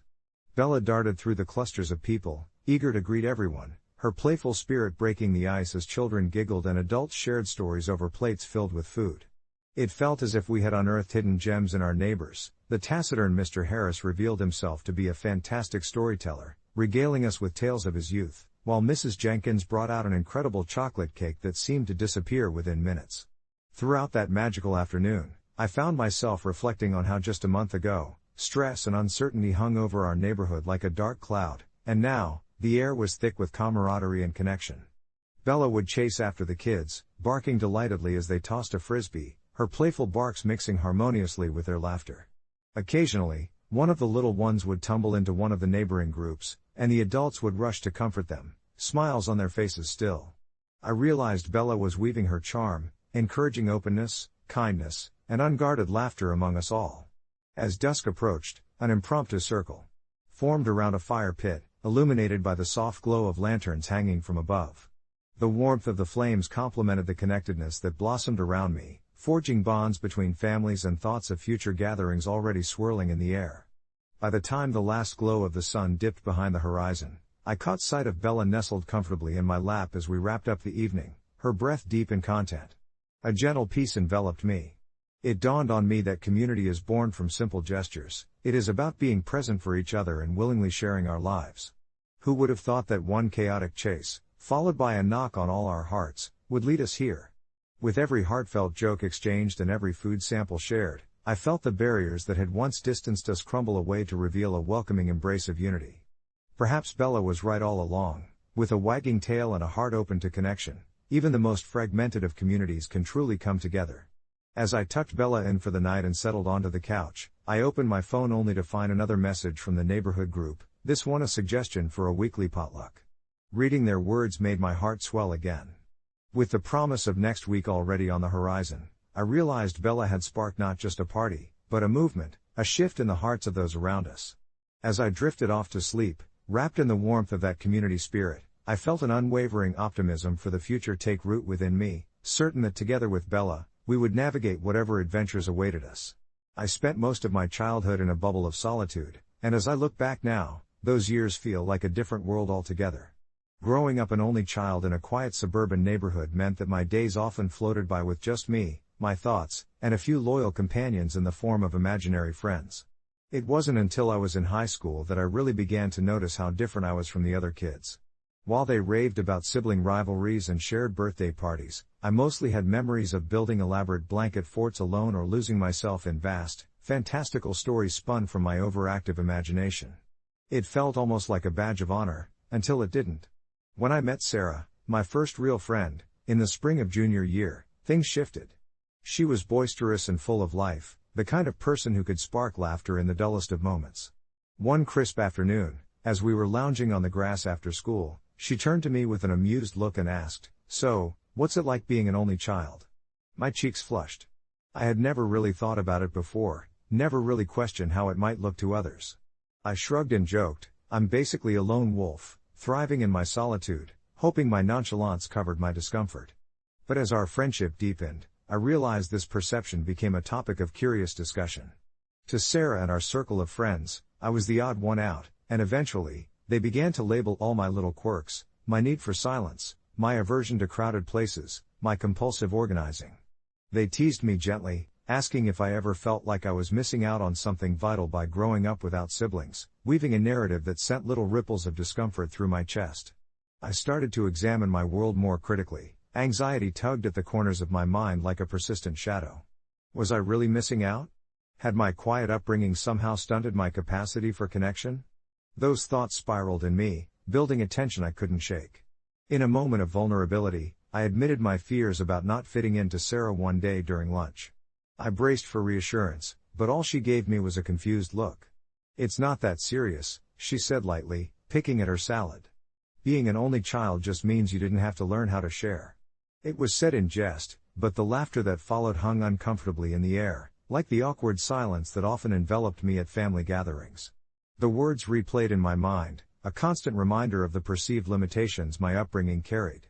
It wasn't until weeks later, during a late-night conversation filled with soft whispers and secrets, that I found clarity.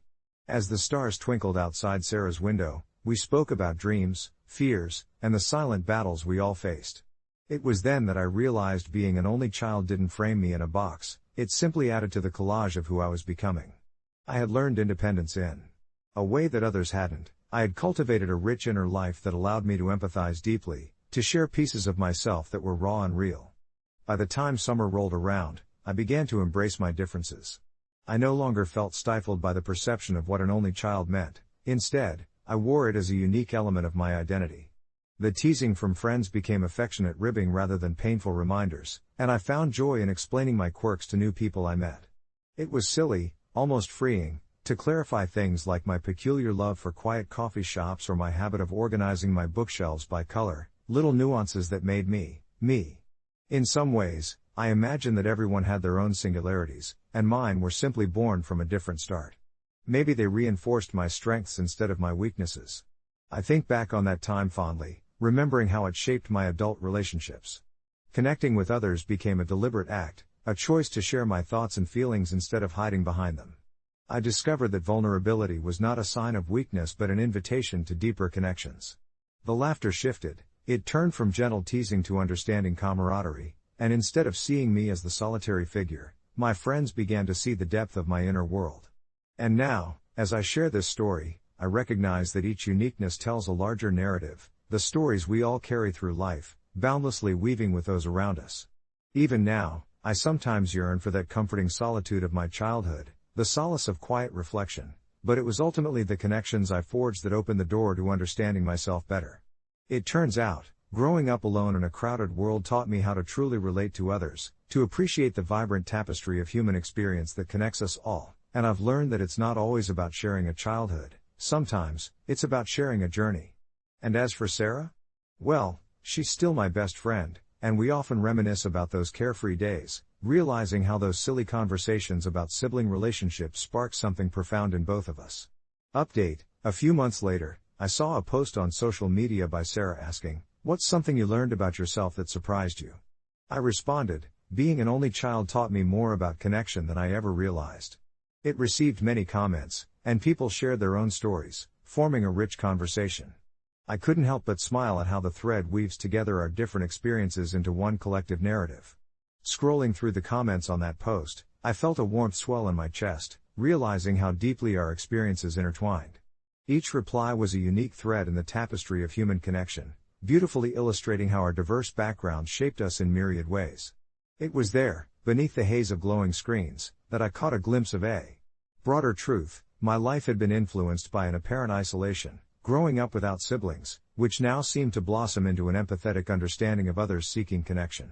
Sarah and I had often joked about the quirks I exhibited, my compulsive need to organize things, my tendency to take up a lot of the conversational space, and my sometimes awkward attempts at humor that felt like they needed an audience. Yet these traits didn't just define me, they had formed bridges to my friends, especially to her. As if she sensed my wandering thoughts, Sarah texted me later that evening, "Let's grab coffee tomorrow. I feel like we both have a lot to share." Over lattes and warm croissants, we picked up right where our shared online discussions left off, transforming abstract experiences into tangible conversations loaded with laughter and revelations. Our familiarity felt like a blanket on a cold night, comforting and secure. Seeing Sarah's animated gestures as she recounted her own misadventures of self-discovery made me realize how different yet similar our paths were. She spoke of the chaos of growing up with siblings, how they often bickered yet remained inseparable, a bond forged in the fires of familial dynamics. There was an enviable freedom in her siblings' ability to spar over petty things until a simple moment of laughter could dissolve the tension in mere seconds. In our conversations, I often considered how my solitude had cultivated independence in me, yet I could feel this quiet yearning for kinship that had simmered below the surface, nurturing my desire for connection in unexpected ways. It became clear that while we had grown up in different settings, the quest for belonging was fundamentally universal. Toward the end of our coffee date, as we sipped the last dregs of our drinks, Sarah posed a question that seemed innocuous but struck a deep chord within me. Do you think being an only child opened or closed doors for you? I paused, stirring the remnants of milk in my cup, searching for the right words. Both, I think. It's opened doors to understanding and appreciating the depth of relationships, but sometimes I wonder if it also closed off the type of spontaneity that siblings provide. Her eyes lit with understanding. I get that.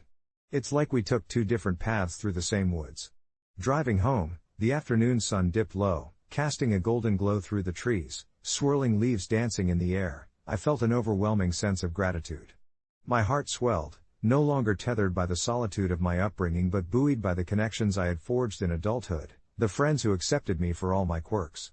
Reflecting on that coffee date, I realized it wasn't just about siblings or being an only child, it was about embracing the uniqueness of our individual journeys while recognizing a shared goal of longing to belong. Curiously, I decided to update my original response on Sarah's post with this realization, as I sensed it would resonate with others as well. It's funny, isn't it? I wrote, how our upbringings mold us, but we realize the essence of connection lies in understanding ourselves and each other, regardless of whether we grew up alone or surrounded by siblings. As the notifications buzzed in, echoing my sentiments back at me, I could almost feel the community's collective warmth enveloping me, reminding me that whether we came from large families or were raised in the quiet corners of solitude, we each held a crucial part of the puzzle that formed our shared humanity. The realization dawned on me. The connections might just be the threads that bind us all, stitching together a narrative richer than our individual stories alone ever could, and perhaps in that, I found my own peace, nestled comfortably in a world that felt just a little bit more connected. That evening, as I put away my phone and took a moment to sit in the cozy glow of my living room, I felt a wave of gratitude wash over me. I had always loved the silence of my childhood home, filled only with my thoughts, the pages of a book turning, and the occasional laughter between my parents. A serene bubble of love and warmth that sheltered me from the outside world. But now, I found myself marveling at how that quiet solitude had not limited my ability to connect, rather, it had nurtured a deep sense of empathy within me, one that allowed me to reach out and bridge the vastness that sometimes felt so isolating. The conversations we shared in the comment thread, that digital tapestry, reminded me of my late-night talks with Sarah, the way we dissected life's little intricacies and laughed over the absurdities we encountered. Sarah had sent me a message earlier that afternoon, suggesting we grab coffee soon to catch up, and I felt a flutter of excitement at the thought. I remembered a time when I might have hesitated, concerned that my world of one had somehow stifled my ability to engage, but not now. I wanted that connection, craved it even, like wildflowers stretching toward the sun. The next day was warm and inviting, and as I walked into the charming cafe where we had agreed to meet, I could already see her through the window, her animated hand softly punctuating her words as she spoke to someone behind the counter. It struck me then, how much she had become a part of my narrative, her own stories, filled with the noise of siblings and family dinners, weaving seamlessly into the quiet moments I had grown so accustomed to. We hugged tightly when we finally met, a rush of warmth reminding me that these moments were what I had been missing. We found a nook in the corner, the scent of freshly brewed coffee surrounding us like a comforting blanket. As we settled in, I couldn't help but reflect on the beauty of our friendship. It was a blend of her boisterous tales, filled with the chaos of siblings, balancing the stillness of my own upbringing. Our discussions flowed effortlessly, touching upon everything from our childhood moments to the recent posts we had engaged with on social media, each revelation feeling like a gentle shift in the pieces of a puzzle that was finally fitting together. As Sarah went on about her younger brother's latest antics, a sense of peace washed over me. Listening to her laugh, her eyes sparkling with details, I felt an undeniable bond forming, one that was neither defined by the number of siblings we had nor the homes we grew up in, but rather by our willingness to be present, to engage with one another's worlds. It was an understanding that transcended our physical realities and all the little insecurities that came with them. We talked about our careers, our dreams, and even our fears. I shared how I had often worried about being perceived as self-centered or introverted, but Sarah's response was a grounding reminder that traits were merely facets in a spectrum of our personalities, and it was how we chose to navigate the world that truly defined us. Later that week, sparked by our conversation, I decided to share my experience with solitude and connection on my social media. I posted a reflective piece about how growing up without siblings taught me the art of nurturing and craving connection in a world that often felt distant. To my surprise, the reaction was overwhelmingly positive. It was as if I had pulled the thread of vulnerability, and suddenly, everyone was weaving their own stories into mine. Those with siblings spoke of how they valued their relationships, while others shared the struggles of being an only child, echoing similar sentiments to what I had experienced. Each comment felt like a gentle tug at the fabric of our shared reality, a tapestry of laughter, tears, and understanding. By the end of the week, the post had sparked long threads of conversations, bringing together a community of voices, tales of connection and solitude simmering in the warm glow of shared empathy. As I tucked myself in bed that night, I reflected on how remarkable it was that our seemingly separate lives had the potential to intertwine, drawing us closer as we sought deeper connections. I felt a new chapter opening in my life, one where I could embrace both the quiet spaces I cherished and the vibrant voices of others. Perhaps this was the true gift of growing up as an only child. It didn't isolate me, it prepared me to appreciate the beauty of human connection in all its forms. Maybe, just maybe, the absence of siblings had equipped me with the ability to cultivate friendships that were, in their own right, as close as family. And with that comforting thought, I drifted off to sleep, dreaming of the conversations yet to be had, and the threads of connection yet to be woven in the intricate tapestry of life. I never thought a simple request could age me a decade overnight, but that's precisely what happened during that fated spring break trip last year. It was meant to be a promise of fun and relaxation, a chance to distance myself from the unrelenting grind of college life and the constant pressure to excel.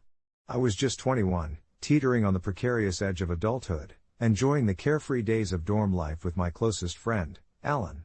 He was the type of guy who could make anyone laugh, his infectious energy always lighting up the room. Together, we decided to head to a beach house owned by his family, knowing full well that the rest of our friends would join in the chaos. The first few days were blissful, sun-kissed skin, laughter echoing against the waves, and late-night bonfires where we told stories that blurred the lines between truth and embellishment. Yet, things took a turn when one evening, while we were sprawled across the sand, Alan slipped me a drink, a potent mix of whatever liquor he'd scavenged from the others. He smirked, raised his glass, and with a teasing tone, asked, "What's the wildest thing you've ever done?" That question hung in the air like a thundercloud, nudging at my insecurities. I had spent years cultivating an image of responsibility, of being the sensible one, while Alan was the party starter. Tempted by the thrill of vulnerability in that moment, I regaled them with an old story from high school, about how I once dared to sneak into a neighbor's pool under the cover of darkness. Laughter erupted, encouraging me, pushing me to divulge more. But it wasn't long before Alan challenged me again, pushing the limits further. "You wouldn't jump off the pier, would you?" He grinned, and the eyes of our friends lit up with a mix of excitement and disbelief. The old me would have steered clear of such recklessness, but a strange blend of courage and foolishness swept over me, igniting a fierce desire to break free from my self-imposed shackles. With a nod, I found myself racing toward the edge of the dock, adrenaline coursing through my veins.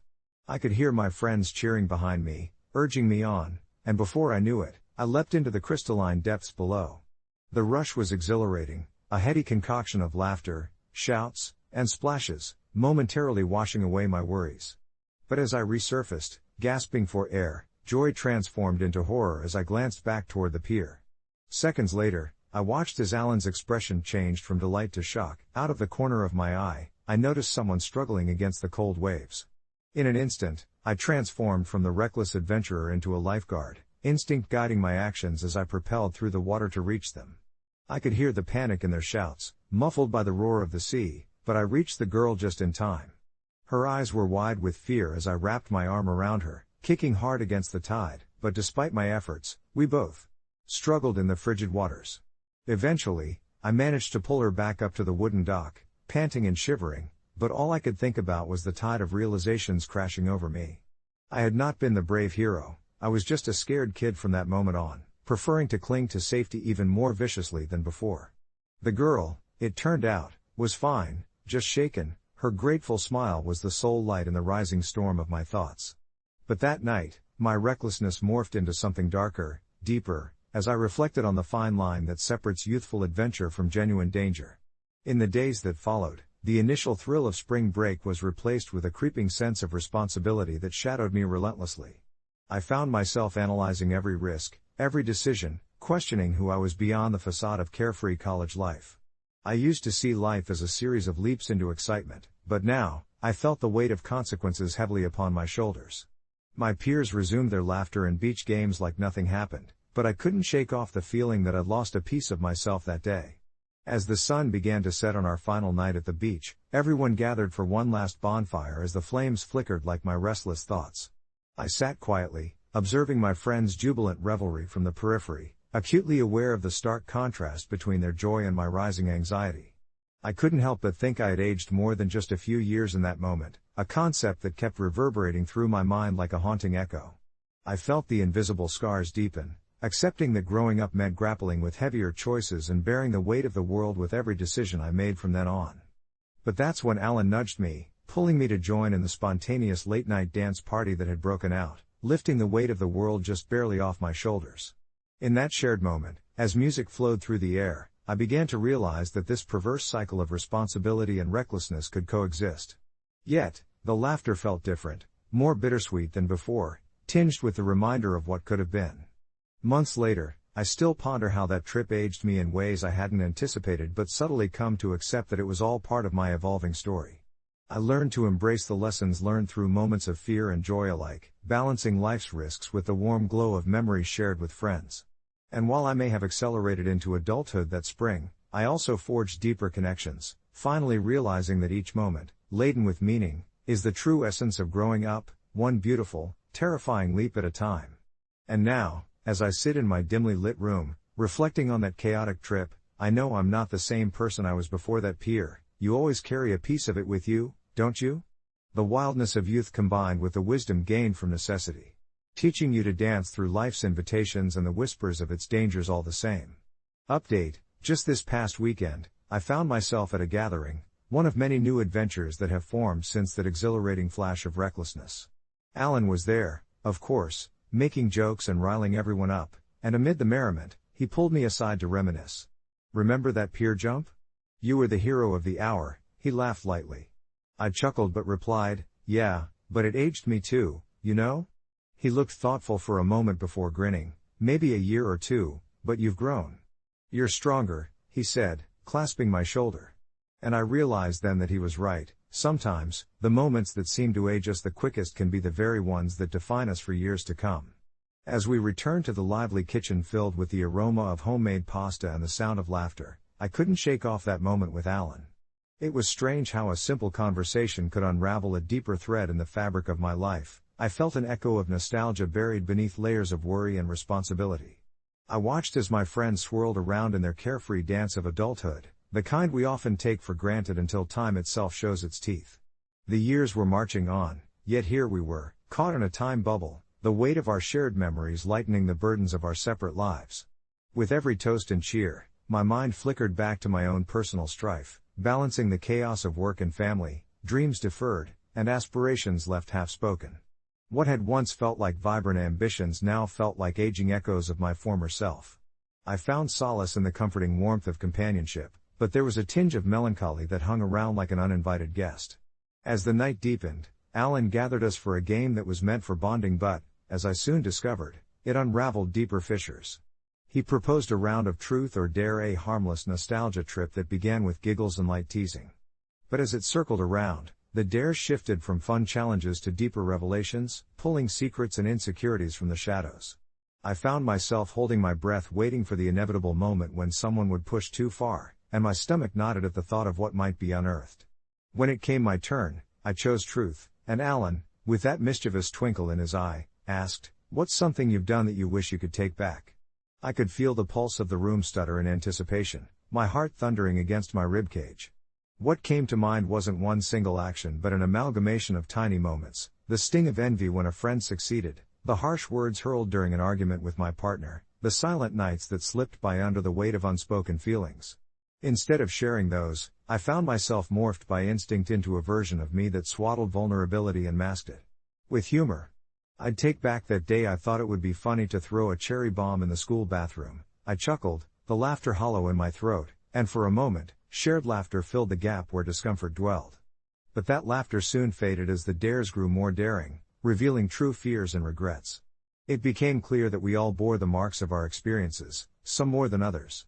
When it was Alan's turn again, he smirked and said, "Okay, dare me to sing a song." But something in the way he played with his drink gave it all away. The smile never quite reached his eyes. Perhaps in that moment, everyone realized, for all the laughter and bravado, we were suspended in the perils of adulthood that seemed to sap away the essence of carefree youth. As the reality of our fragile unmasking settled over us, I found myself more aware than ever of how quickly years can slip by and change us. The carefree evenings of our youth were now sprinkled with the stardust of nostalgia but marred by the gravity of regret and responsibility. Later that night, as I whispered goodnight to my friends and climbed into bed, I couldn't escape the haunting truth that came with the joy of reunion: nothing stays the same, and clinging to the past sometimes only amplifies the ache of becoming. I closed my eyes, listening to the distant echoes of laughter drifting from the party still happening down the hall, and contemplated how every trial we endured, every choice that stung, contributed to the elevation of our lives, whether we liked it or not. In the insistent quiet of the night, I understood that these seemingly aging moments, both burdens and blessings, were the very threads that stitched our stories together. I saw the glimmer of hope in change, in growth, as I came to the realization that defining those moments from the past would not just contour my existence but also establish the path for journeys yet to come. As I drifted into sleep, my mind wandered to the idea of seeking out each experience, embracing even the pain, like sculptors shaping their creations, understanding that just as love and laughter could nourish, fears and regrets could forge resilience. Life doesn't just age us, it crafts us, one unassuming night at a time. Update: a week later, after our reunion, I received a message from Alan, asking if we could meet up. Skeptical at first, I agreed, intrigued. We met at the park where we used to hang out as kids, and as we walked, he admitted that he had been struggling with his own demons, an unexpected job loss and feeling inadequate. I could see the toll it had taken on him, and somewhere within me, I realized that though life might age us, it could also connect us in newfound ways. Through that honest exchange, we made a pact to not only be there for each other but to face life's hurdles together, renewing our friendship after years of drifting apart. In that moment, it was clear, the journeys that once seemed daunting were now avenues for growth. Together we could battle the inevitability of aging, one small victory at a time. The rest of the evening unfolded like a dream, the soft golden hue of the setting sun spilling through the trees as it cast playful shadows on the grass. I felt an unexpected surge of gratitude for this gathering. It was more than just a reunion, it had morphed into a ceremony of solace, a reminder that the scars life left behind weren't just signs of hardship but also badges of honor, stories that could bridge the distances created by time and circumstance. As we lounged around the fire pit, roasting marshmallows and sharing light-hearted banter, I couldn't help but take note of Alan's infectious laughter, a sound that still echoed in my mind long after it faded. It pulled me back to simpler days, times when our biggest concerns revolved around surreptitious adventures rather than mortgages or career trajectories. Amid the laughter, I glanced around the circle of friends, observing familiar faces now softened by time, laughter lines deepening yet exuding a warmth that suggested resilience and shared history. Later in the night, when the conversation turned slanted under the weight of intimacy and vulnerability, I felt compelled to share a deeper part of my own journey.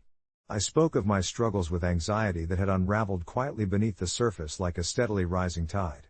The reactions varied, some expressed understanding, while others listened intently, searching for an anchor within my words, a piece of their own experience reflected back.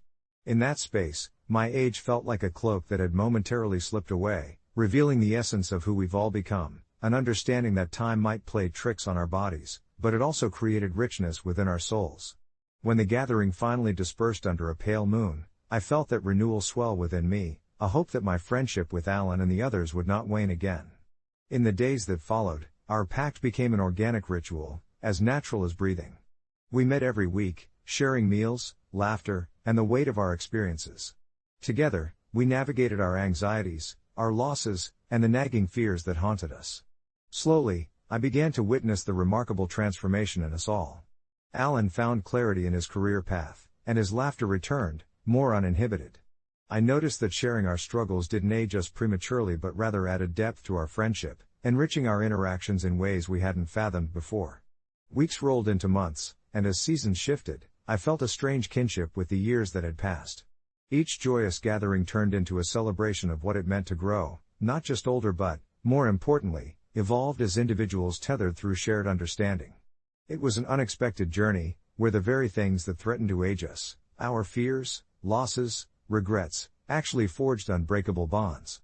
We learned that life was not just about the passage of time but about the richness of shared experiences, laughter that lingered long after we parted ways, and the unseen scars that told our stories of survival. Reflecting on it all, I realized that with each passing year, I felt less inclined to fear aging. Instead, I embraced it, recognizing that the moments that truly age a person are not so much the events themselves but how those events shape our hearts, our connections, and our understanding of what it means to be alive. And while life continues to throw its curveballs, challenges that will inevitably come, there's comfort in the knowledge that we are in this together, each experience a thread stitching us closer to one another. Months later, at another gathering meant to mark a cathartic year, Alan raised his glass, eyes sparkling with a fierce joy. "Here's to moving forward, to aging together," he proclaimed, a toast that resonated deeply within me. And I lifted my glass, not just to the friendships we had rekindled or the trials we had faced but to the beautiful realization that aging is but another chapter of living authentically, with cherished companions beside us. In the warmth of that moment, I also felt a silent promise to myself, never to take for granted the people who grace my life with their authenticity, influencing me more profoundly than the relentless march of time ever could. So, here's to the inevitable changes that life presents, always met with open arms and willing hearts, redefining the very essence of what it means to truly grow. And perhaps that's the greatest victory of all. Aging is not a solitary endeavor but a collective undertaking, a journey worth embarking on together. It was a chilly Sunday afternoon, the kind where the fading light seemed to seep through the curtains, casting a soft glow across the living room, and I found myself curled up in my favorite chair with a steaming mug of chamomile tea cradled between my hands. My name is Lucy, and at 32, I have perfected the art of being the family mediator. My brother, Ben, is 4 years younger than me and has always been the golden child, charming, athletic, and now engaged to Tara, a woman who seemed equally perfect on the surface. Lately, however, something about Tara felt off, and on that particular afternoon, I couldn't shake the nagging feeling that I needed to talk to my mom about it. We settled into our usual routine, chatting about the mundane details of the week, until I finally broached the subject, tentatively mentioning how I had overheard a conversation between Ben and Tara that felt suspicious. It was more about her complications during the pregnancy than anything else, and although I initially brushed it off, the unease had lingered long after. Mom listened intently, her brow furrowing as I recounted the conversation. I wasn't trying to gossip, it was more an attempt to express my concern, to make sense of the tension building in my family. As I spoke, I could see the worry etched on my mother's face, and I almost regretted opening up. What if it upset her or made her doubt her son's judgment? The last thing I wanted was to fracture our family dynamic. But the more I spoke, the more I felt that maybe I wasn't the only one who sensed something amiss. My mom finally took a deep breath, and with an incredulous look, she shared how she too had observed odd behaviors from Tara, especially how she seldom spoke of the baby without a hint of hesitation. My heart raced, teetering on the edge of suspicion. Was it possible that my gut instinct was right? The conversation spiraled, weaving through layers of what-ifs, and soon we were digging into the details of Tara's past, which we had only pieced together from Ben's largely glowing accounts. The discussion fueled a whirlwind of emotions within me. It felt strange to judge someone who was soon to be family, but there was an undeniable tension growing like a shadow over our household. Days passed, and despite my desire to distance myself from the tumultuous thoughts, I found myself contemplating my brother's happiness and sanity. The knowledge of my chat with my mom nagged at me. Was I being the supportive sibling or merely perpetuating family drama? The more I pondered, the heavier the air felt, until one evening, Ben called me unexpectedly. He sounded off, his voice trembled slightly, and his laughter felt forced. The perfect brother had cracked. My stomach twisted, and I listened as he talked about the challenges of impending fatherhood, how Tara's recent erratic behavior was something he was trying to understand. I wanted to scream, "You've got to be careful." But instead, I urged him to lean on me if he ever needed to vent. I realized then how much I cared for him and how reluctant I was to see him hurt, but did that make me an asshole for even discussing my worries with Mom in the first place? In a moment of vulnerability, I decided to confide in Ben about the conversation with Mom. I expected outrage, a defensive posture, but to my surprise, he was quiet, contemplative. He promised to talk things over with Tara. After hanging up, nausea washed over me. Was it right to have stirred this pot, or was I simply being protective? The weight of my choices felt suffocating, and while I hoped it would lead to clarity, I feared the storm it could unleash. Weeks later, something unforeseen happened. Ben called again, but this time his voice was laced with relief. Tara had agreed to family counseling, and during their discussions, it had come out that she had been under immense pressure, family struggles and the overwhelming fears of motherhood were buried deep, and she had masked them behind a facade of happiness. It wasn't deceit, it was pain, and a fear of inadequacy that I had never considered. My heart sank as I realized how misguided my suspicions had been. I had put Tara under the spotlight without truly knowing her story, and now I was left with mixed feelings about the gossip I shared with my mom. What I thought was an innocent conversation had triggered a catalyst for something much deeper. In the end, I breathed a sigh of relief, not just for Ben but for Tara too, who was at last seeking the help she desperately needed.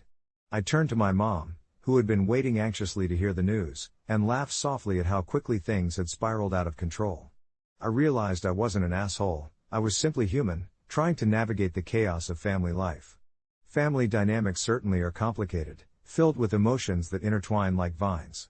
As I sipped my tea and reflected on the journey, I felt a sense of calm enveloping me, and I could finally embrace the imperfections that came with love.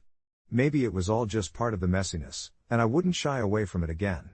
Update: a few months later, Tara invited my mom and me for coffee, and for the first time, I saw a woman who had started to find her footing once again. We talked openly, and I realized the power of vulnerability and healing. This was no longer about suspicion or gossip, it was about connection and understanding. As I sat among family, a newfound sense of openness enveloped me, and I knew we were all moving forward together, one step at a time. The shadows had lifted, revealing a path to a stronger family bond, forged through honesty and love. As the warm sunlight flooded through the cafe window, illuminating the small round table where my mother, Tara, and I sat, I couldn't help but think about how far we had all come in just a few short months. The echoes of past gossip and the weight of previous misunderstandings felt like distant memories, replaced instead by the sound of laughter and heartfelt conversation. Tara, once a figure cloaked in suspicion and tension, now radiated a sense of acceptance that I hadn't anticipated. She spoke candidly about her struggles, her voice steady, yet softening with each word, a stark contrast to the defensiveness that had once marked our exchanges. The cafe buzzed with the hum of patrons and the clinking of cups, but in that small bubble of shared vulnerability, it felt as if time had consolidated just for us. I shared my feelings about the turmoil that had erupted within our family, how the whispering fears about her integrity had clouded our judgment, and how difficult it had been to navigate my loyalty to my mother while also grappling with my concerns about Tara's motives. Yet, as we spoke, her eyes shone with a depth of understanding that made me realize she had been fighting her own battles, ones I had overlooked in my eagerness to protect my brother. It dawned on me that the gossip which had initially driven a wedge between us now served as a gateway for true connection, a means through which we could strip away our facades and share our inner truths. At that moment, surrounded by the aroma of freshly brewed coffee and the simple delight of a sunlit afternoon, I felt the bonds of family stretching and reshaping.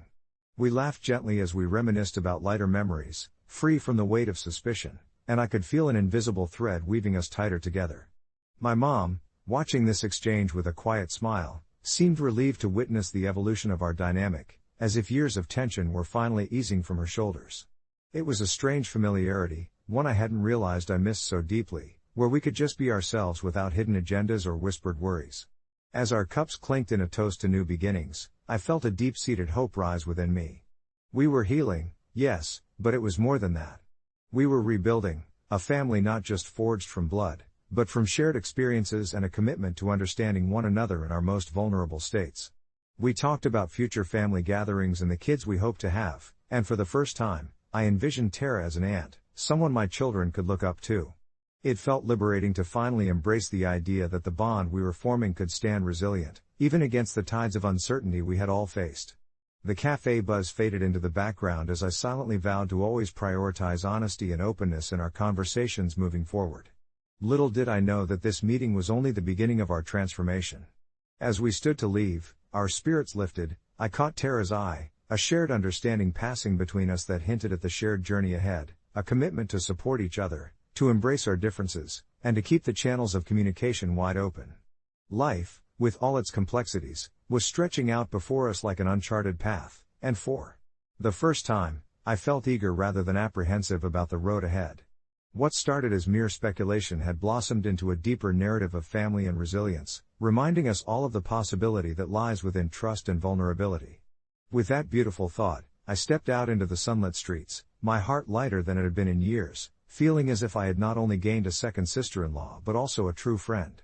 In the months that followed, conversations flourished, misunderstandings disintegrated, and what we had once regarded as gossip became the foundation upon which we built a family rich in understanding and love.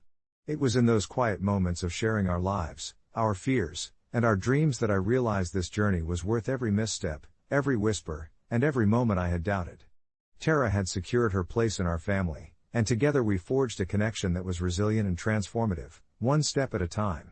However, as life in our family resumed its comfortably chaotic rhythm, a lingering thought occasionally flickered in the back of my mind, resembling a distant chime reminiscent of the earlier unease.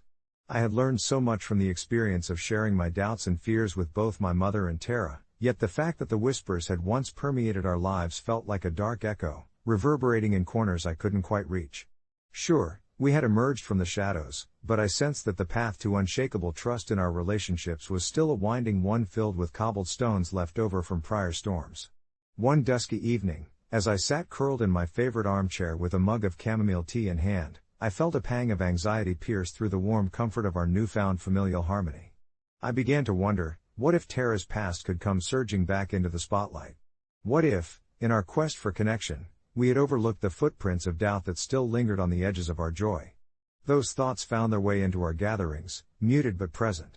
It was a sort of shadow that crept around the edges of our conversations. Tara remained vibrant and engaged but seemed weary at times, like a flower that flourishes under sunlight, yet sometimes craves rain, anticipating its own inner storms with cautious apprehension. My brother Daniel and Tara had begun planning their wedding, and with every small detail shared in our new group discussions, there was an undercurrent of tension, tugging uncomfortably at my thoughts.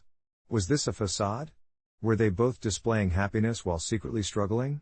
I wanted so badly to trust in what we had cultivated. I felt I owed it to Tara, to Daniel, and to myself, to believe in this fresh start wholeheartedly. Then, one afternoon, as our conversations continued to grow easier with each coffee date and family gathering, my mother called me with an urgency that shattered my calm. "Can you come over? Tara is here, and I think she's having a rough time." The air suddenly thickened around me, tangling my senses into a web of concern and confusion. I hurried over, my heart racing in rhythm with my thoughts. "Please, let this not be a step backward," I prayed silently as I drove through familiar streets now draped with an unease I had hoped was behind us. As I entered the house, I found Tara sitting in the living room, her face obscured by trembling hands, and my mother's eyes bright with unshed tears. Without needing words, I realized that this moment would determine if we could face any wave that life threw our way. Together, we could navigate through the tempestuous waters, or we could allow it to crash over us, unraveling our cherished connection.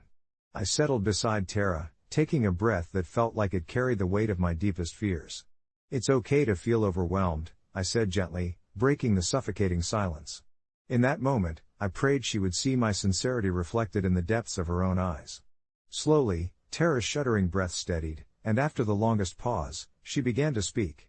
Her voice trembled as she shared her insecurities, fears about the wedding, and the haunting doubts that echoed from her past. My heart ached to hear her struggles, yet I was grateful to witness her vulnerability. None of us were perfect, after all, and the beautiful tapestry of our lives was made richer by our imperfections. This unforeseen moment of honesty became a turning point. Instead of retreating into doubt, we leaned into our shared experiences, wrapping ourselves in understanding and compassion. The connection we had forged, mingled with the trials we faced, allowed us to weave our stories together tightly, creating not only a supportive circle but a sanctuary where we felt safe enough to wreck the facade of perfect happiness. From that day forward, I understood that our family was not just a collection of individuals expected to shine at all times. We were a constellation of glimmers and shimmers, quirks and quiet battles. With Tara by my side and my mother's unconditional love binding us together, we slowly unveiled each other's fears and dreams, transforming our past shadows into the light of awareness and compassion. I felt a renewed sense of hope fill my heart, reminding me that while the path may be winding, our willingness to be honest and vulnerable was the compass guiding us forward. The journey to healing is never linear, I learned. It's filled with dips and slides, with moments that may pull apart threads only to weave them closer again. Every time we face life's uncertainties together, I found solace in the realization that our love, our family bond, was worth the challenges. Moments of laughter mingled with tears became the framework of what family meant for us.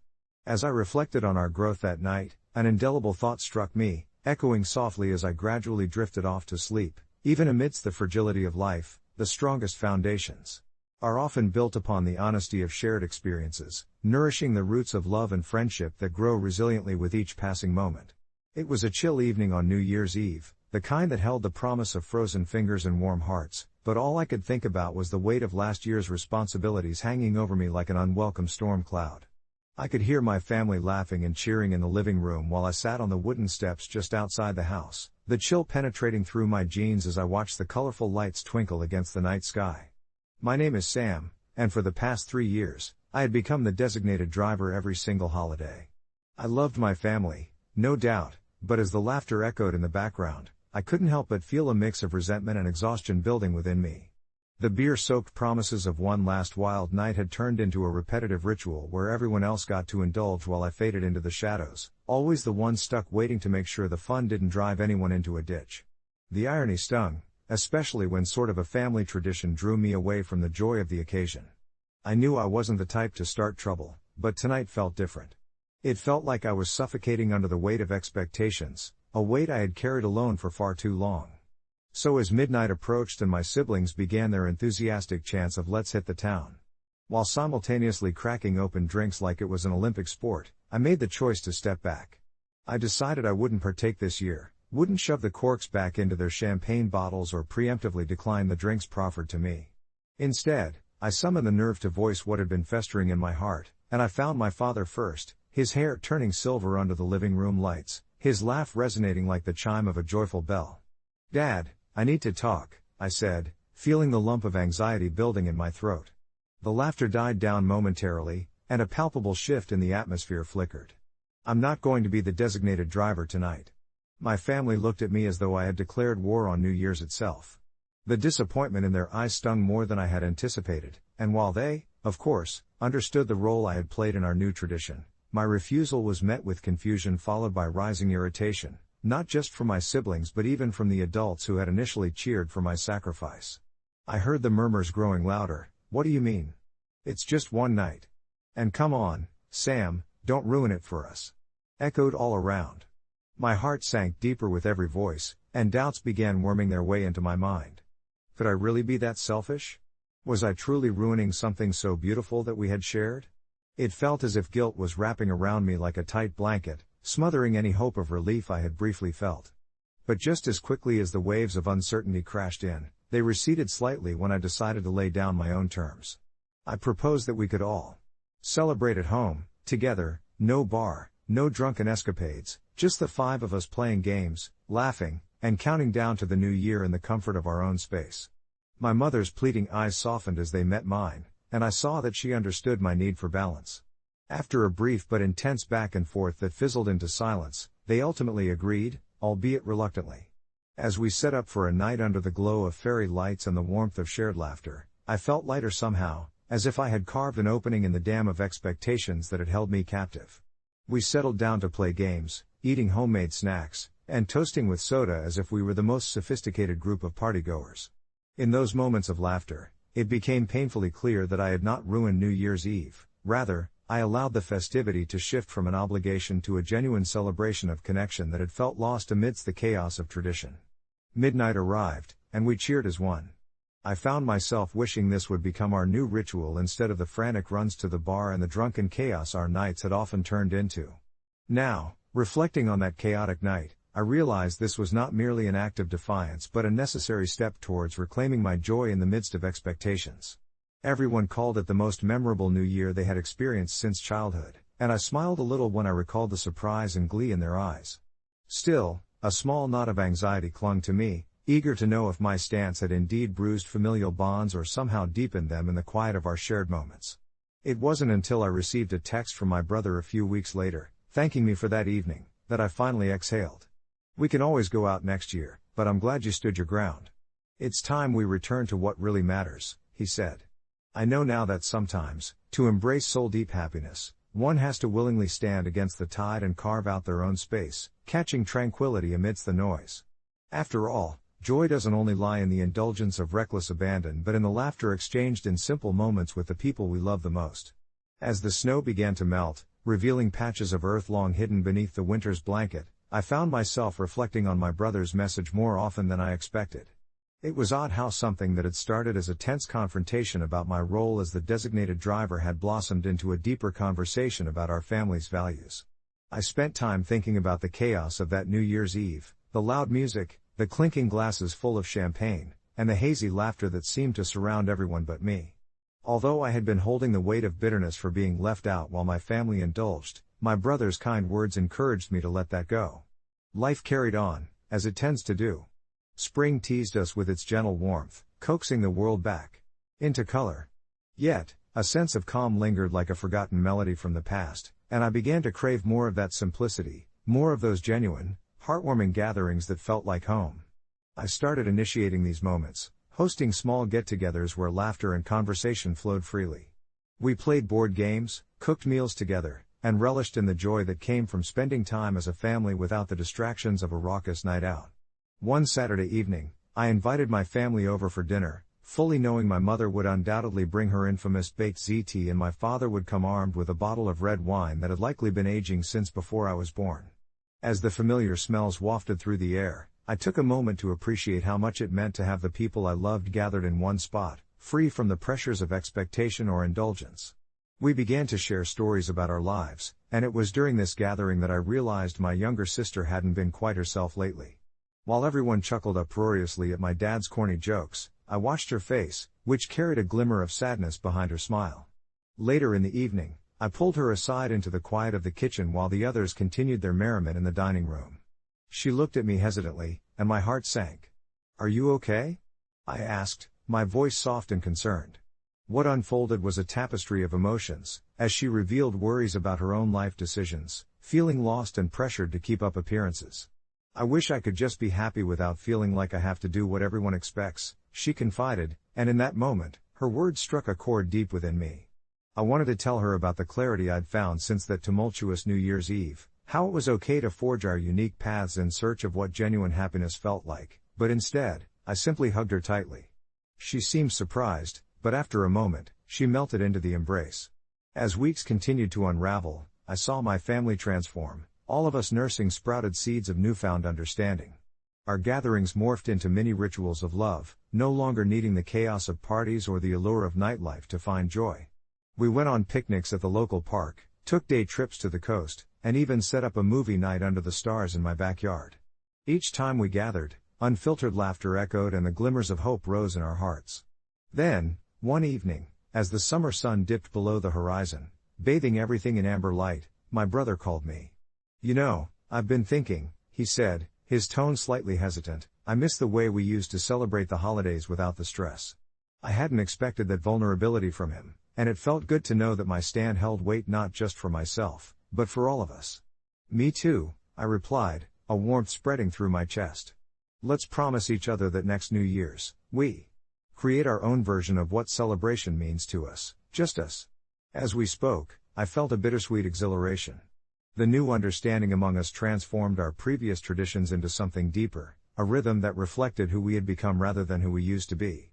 I realized then that standing my ground had sparked a revolution of sorts, in the form of connection and understanding within my family. It was a journey of rediscovery, where we learned that self-advocacy could pave the way for authentic relationships.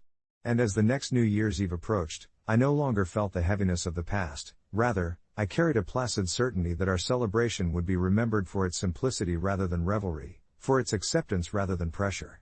Reflecting once more on the past year, I understood more clearly now that shifting tides, though daunting, could lead us back to the shores of our own happiness, where the heart is light, laughter is abundant, and every moment spent together feels like a gift.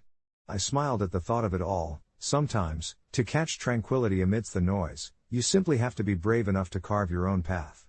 As the days passed into the new year, I often found myself thinking of my brother's text, his words echoing in my mind like gentle reminders of the importance of authenticity.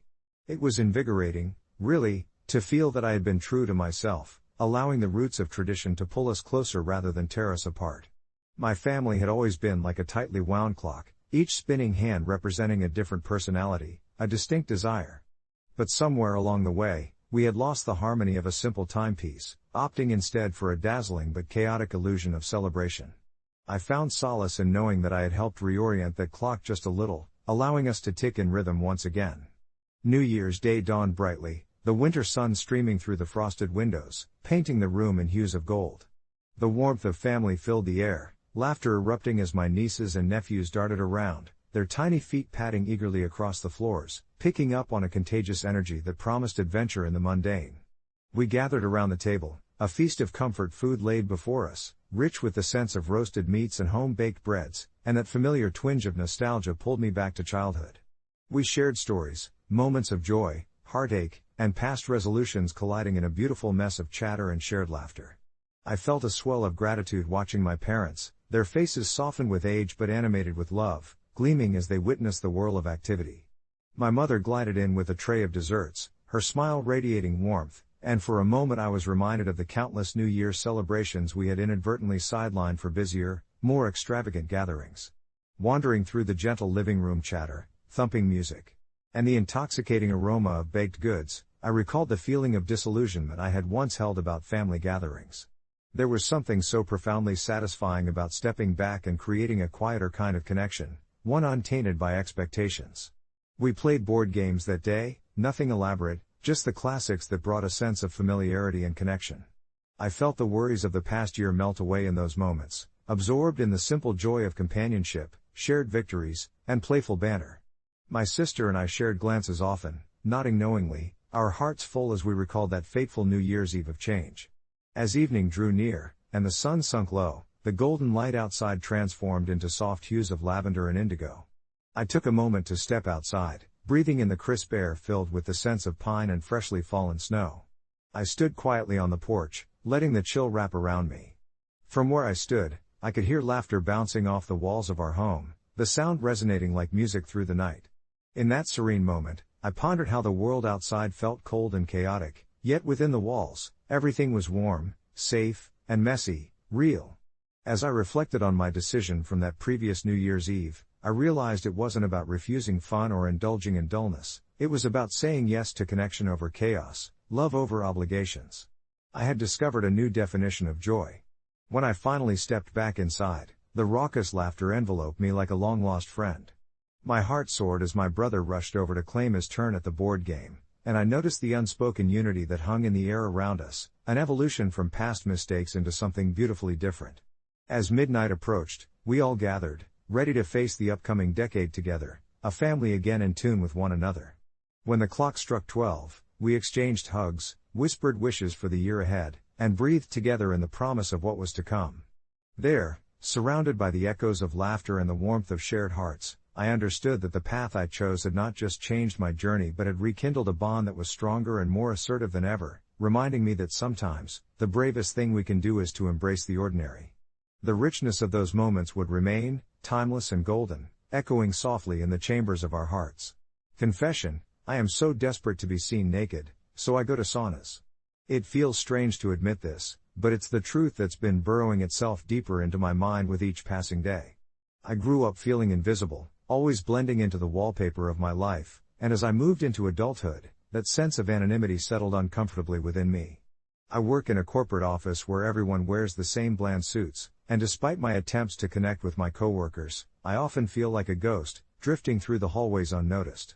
The idea of being seen, truly seen, without the barrier of clothing, began as a whisper in the back of my mind during one of those long, disheartening days at work. After overhearing a few colleagues share stories about their trips to a local sauna, where they'd experienced an exhilarating sense of liberation, I decided to find a place and give it a try myself. The first time I stepped into the sauna, my heart was racing, not just from the heat enveloping me like a warm blanket, but from the thrill of stepping outside my comfort zone.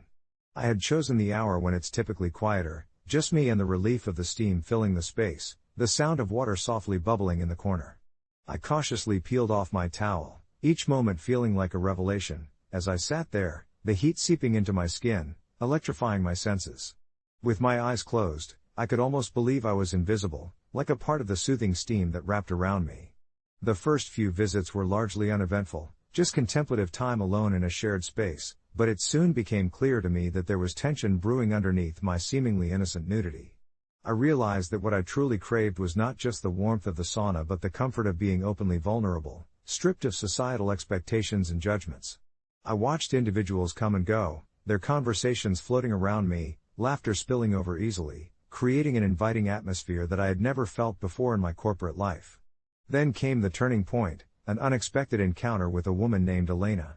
She entered one day, radiating confidence and ease, and immediately captured my attention without saying a word. She settled across from me, the soft light reflected in the steam floating around us, and as I caught her gaze, I felt the gravity of my own vulnerability. I longed for her approval, her attention, thinking that perhaps this was what I had been seeking all along, affirmation in the starkness of our nakedness.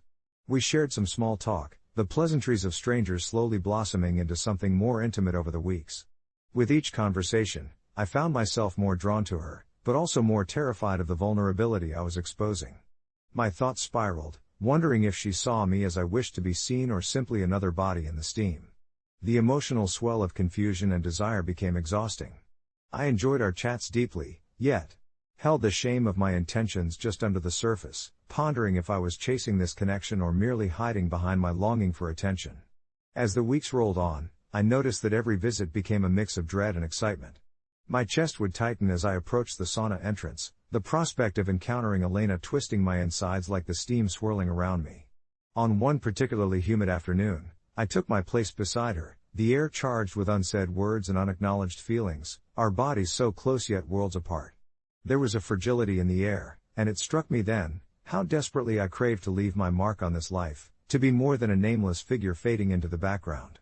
That day, amidst the soft drumming of my heart and the subtle scent of eucalyptus enveloping us, I confessed to Elena my struggles with invisibility, the anxiety of being overlooked in life, and, most fearfully, my unacknowledged desperation for validation. I spoke with a rawness I hadn't anticipated, spilling my truths like the sweat beating on my skin. To my surprise, Elena didn't recoil. Instead, she shared her own experiences, admitting that she, too, had felt the loneliness of being misunderstood and the joy found in being seen, not only by others but by herself. We talked for hours, our walls melting away along with the sauna's heat, unveiling not just our vulnerability but a meaningful connection that provided solace and strength.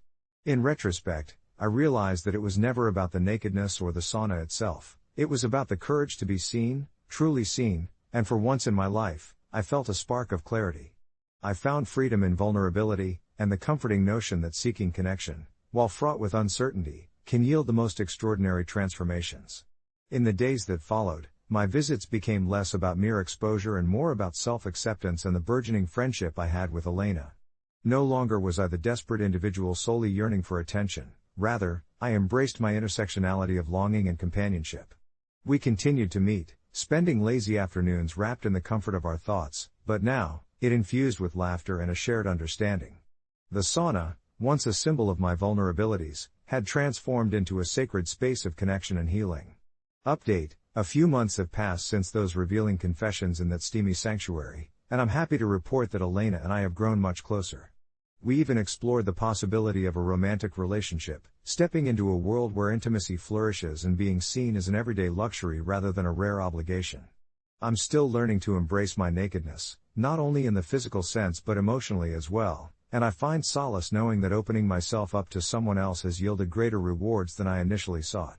The sauna has become our special haven, gradually shifting from a symbol of desperation to one of hope and companionship. It remains a vibrant reminder that the quest to be seen can lead to beautiful connections and unexpected transformations.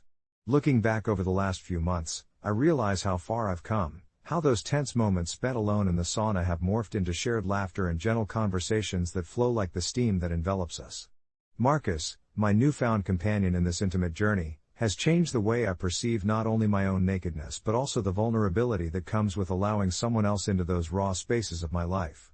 When we first met, it was just me, sitting quietly, wrapped in the warmth of the cedar walls, eyes closed, my mind wandering to all the causes of my insecurities, the memories of feeling invisible in crowds, of being a spectator in my own life. Then came the day he slid open the heavy door, steam curling into the air like whispers of hidden secrets, and settled down beside me. His presence was unexpected, yet there was a calming assurance in the way he carried himself. We exchanged a few pleasantries, both wrapped in our towels, sharing shy smiles, but there was an undercurrent of drawn tension, the kind that happens when you sense that your life is about to shift in an undeniable way. With each visit, we found ourselves gravitating closer to one another, our separate journeys of discovery weaving a tapestry of shared experiences that grew richer with every passing hour.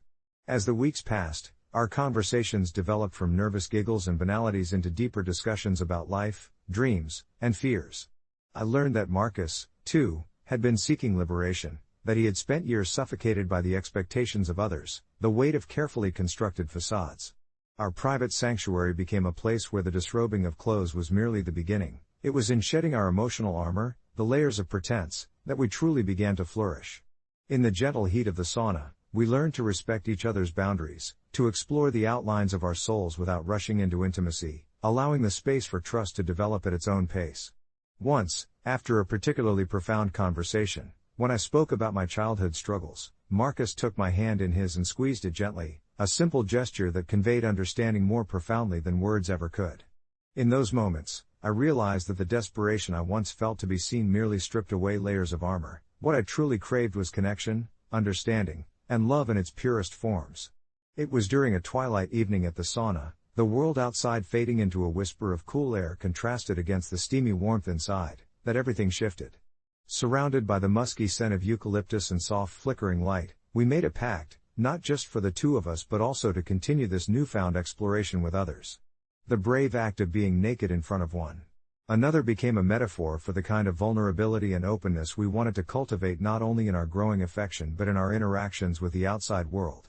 Inspired by the freedom we found together, we began inviting others to join us in these discussions, people from our lives who struggled with their own insecurities or simply desired a safe space to explore their personal journeys.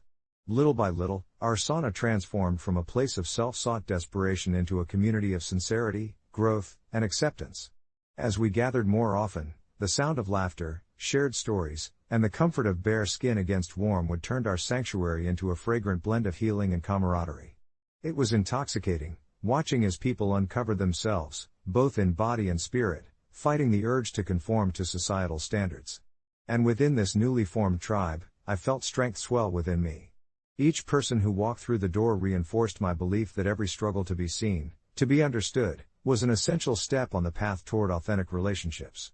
It felt as if we were reclaiming the narrative of our lives together, each of us no longer afraid to emerge from the shadows into the light of acceptance. And so, as I sit here, reflecting on the journey from volunteering to be vulnerable to creating a safe harbor for others, I've come to realize that sometimes desperation leads us to unexpected places. The quest to be seen has morphed into a brighter vision of companionship, insight, and the realization that we are not meant to navigate these experiences alone. Each of us, stripped bare of judgment and fear, finds that true connection happens not in the obscured corners of our lives but in the shared spaces where our souls can breathe freely. Update: after the last sauna gathering, I've become more adventurous. We decided to organize a weekend retreat dedicated to embracing ourselves wholly, physically and emotionally. I never expected my search for visibility to blossom into this beautiful community. Marcus and I are exploring the next steps of our relationship, and I can genuinely say that I am learning to lift the veil of self-doubt not through sheer will, but through the love and support that surrounds me. Whether we pull it off or not remains to be seen, but if the sauna has taught me anything, it's the power of opening up, letting go, and letting the warmth of camaraderie wrap around you like a cozy embrace. As I stepped into the sauna that evening, a familiar warmth enveloped me, bringing with it an intoxicating mix of steam and laughter. It was a bustling Friday night, which meant the atmosphere was alive with friendly chatter and the soft sounds of splashes from a nearby hot tub. The scent of eucalyptus wafted through the air, mingling with the hint of soft skin meeting wooden benches, making it feel sacred, almost like a sanctuary. I glanced over at Marcus as he entered, his bright smile instantly lifting my spirits. We've come to cherish our time here, not merely as a shared space but as a canvas for our blossoming relationship, one filled with light-hearted conversations and moments of silence that spoke volumes. I was beginning to realize that my craving for being seen wasn't solely about the physical act of bearing myself, it was a deeper yearning for connection, a desire to let people into the raw honesty of who I was beneath those layers of skin and self-perception. As we settled onto the wide bench, I found myself reflecting on a recent conversation. Just the week prior, Amy, one of our more outspoken sauna friends, had playfully nudged me to consider how nakedness could serve as a metaphor for vulnerability, not just the absence of clothes but the shedding of emotional armor. When we strip away our insecurities and let ourselves be authentic, she said, her words dripping with warmth like the condensation on the windows, that's when we truly connect. I felt the gentle stirring of something profound within me as I came to terms with how much I held back for fear of judgment and rejection. I looked at Marcus, seeing the way he spoke with his hands, how his laughter invited me to lose myself in the moment, and I realized he didn't just see my naked body, he appreciated the layers beneath my skin, the quirks and vulnerabilities that made me who I was. As our conversations meandered that night, jumping from the silliness of everyday mishaps to deeper discussions about our childhood dreams, I found myself suspended in a state of blissful existence, fully engaged and present. I had never felt more seen or valued. The sauna, once a space I frequented out of desperation, evolved into a cherished place where affection and honesty flourished, entirely transforming my initial yearning into something profoundly beautiful. Eventually, as the water swirled softly around us, I took a leap into the depths of my thoughts without hesitation. You know, Marcus, I began, my voice a touch steadier than I anticipated, it's funny how this all started as a quest to be seen in a physical sense, but now, it feels like it's grown so much more. He nodded, eyes sparkling in the dappled light, and urged me to continue with a gentle smile, his presence radiating reassurance. I spoke of my evolving relationship with vulnerability, about how I was slowly dismantling the walls I erected around my heart and mind. I think I'm finally beginning to understand what it means to be comfortable in my own skin, not just physically, but emotionally too. The softening of his gaze communicated an understanding far deeper than words could convey. In that cocoon of warmth and acceptance, I felt a piece of my heart unlock, allowing all that I had grappled with to flow freely like the steam around us. Our laughter melded with the soft patter of the water, and under the weight of those shared moments, I began to acknowledge my fears of inadequacy. It felt liberating to confess my doubts, to speak them into existence rather than bottle them up. As the session waned, dipping into the cooler air felt almost shocking, and yet exhilarating. A shared promise hung between us, unsaid yet deeply felt, that we would continue to explore this newfound connection. In that moment, I realized that being seen had transformed from a desperate craving into a warm badge of courage. The sauna had taught me to embrace not just the warmth of physical presence but the raw, tender exposure of the spirit beneath, open, honest, and, above all, human. As we exited, laughter trailing behind us, I understood that true connection thrives not just in being seen, but in being trusted, loved, and cherished for the entirety of who we are. Months have passed since that first fateful leap into a realm of vulnerability, and now, as I reflect on my journey, I feel a sense of profound gratitude wash over me like that soothing sauna steam. Marcus and I have grown closer, delighting in every moment, be it within the warm embrace of the sauna or in our everyday lives, embracing our naked truths together. For those yearning to be seen, I've learned that the warmth of companionship is not found in the act of exposing one's body, but in revealing the colorful tapestry of our souls. Not long ago, I had approached the sauna searching for visibility, yet I now find myself standing on the precipice of belonging, hopeful of the future and eager for each moment yet to come. And with that thought, I know I'm ready to face whatever lies ahead, no longer just desperate to be seen, but content in the love and acceptance that dwells not just in places warm with steam, but in the deep recesses of my heart where understanding intertwines with connection, ready to embrace life in all its beautiful, naked moments. I still remember the moment my life shifted when I was 15. The air thick with a mix of excitement and dread as I sat on my bed, my phone cradled in my hands. It felt like just another silly decision, one that all my friends were making, a way to feel grown up and one at an age when I struggled to understand what that even meant. I was never popular, not in the way that seemed to matter, but I had found a little corner of attention with someone who made me feel special. Alex was charming in a way that made him seem wise beyond his years, and when he began complimenting me, I felt like I was walking on air, completely oblivious to the storm brewing in my heart. I was excited yet scared. The weight of the secret I held seemed unbearable. I had told my best friend, Mia, hoping for something resembling reassurance, but she let out a soft gasp that made my chest tighten. "You sure you want to do that?" she asked quietly, her eyes wide. I shrugged, trying to dismiss her concerns but deep down wondering if I was crossing a line that could never be uncrossed. Then there was the night, the restless hours stretching endlessly until I finally succumbed to the impulsive thought that had gnawed at me for days. My heart raced as I positioned my phone, the soft glow of the screen lighting up the room, casting shadows that danced along the walls. The words on my screen felt heavy with meaning. I typed, hesitated, then clicked send, each second feeling like eternity. It turned out Alex was everything I thought he was but more, too. He was charming, but that charm concealed a genuinely toxic nature. The thrill of that connection quickly morphed into a sharp realization of the vulnerability I had exposed myself to. Within days, I lost my grip on a sense of safety that is naive in a world of sharp edges. The photos I had sent, intended to be a secret shared between two kids playing at adulthood, became fodder for a cruel game I never agreed to participate in when he decided to share them with his friends. I learned about it the hard way when I heard laughter echoing in the school hallways, each cruel giggle a dagger deep in my chest. They didn't call me by my name, I was simply that girl. The humiliation ballooned, each passing day a relentless storm of anxiety and shame that followed me home, invading every thought and every interaction.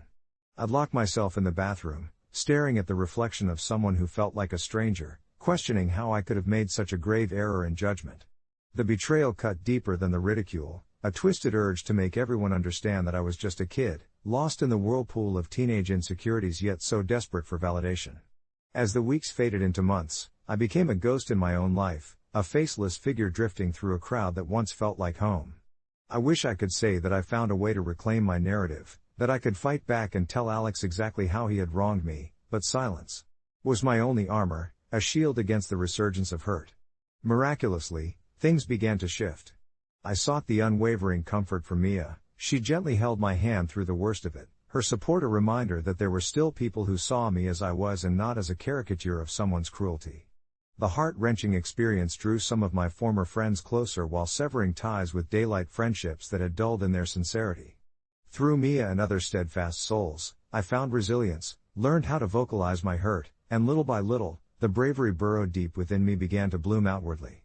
It was easy to lose sight of myself in the cacophony of whispers, but I recollected the fragments of my identity, and it became apparent, my worth was no longer tied to someone else's decisions. When I finally got the courage to confront Alex months later, there was an unexpected calmness in my heart. I walked up to him, ready to finally speak what had knotted in my throat for so long.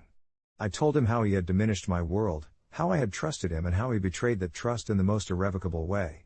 What I expected, perhaps, was a reaction, anger or dismissal or maybe even a hint of remorse. Instead, he shrugged and said, "Why did you even care? It was just a picture." Those words cut deeper than anything. It solidified for me that he was consumed by his own ego, blind to the pain he caused.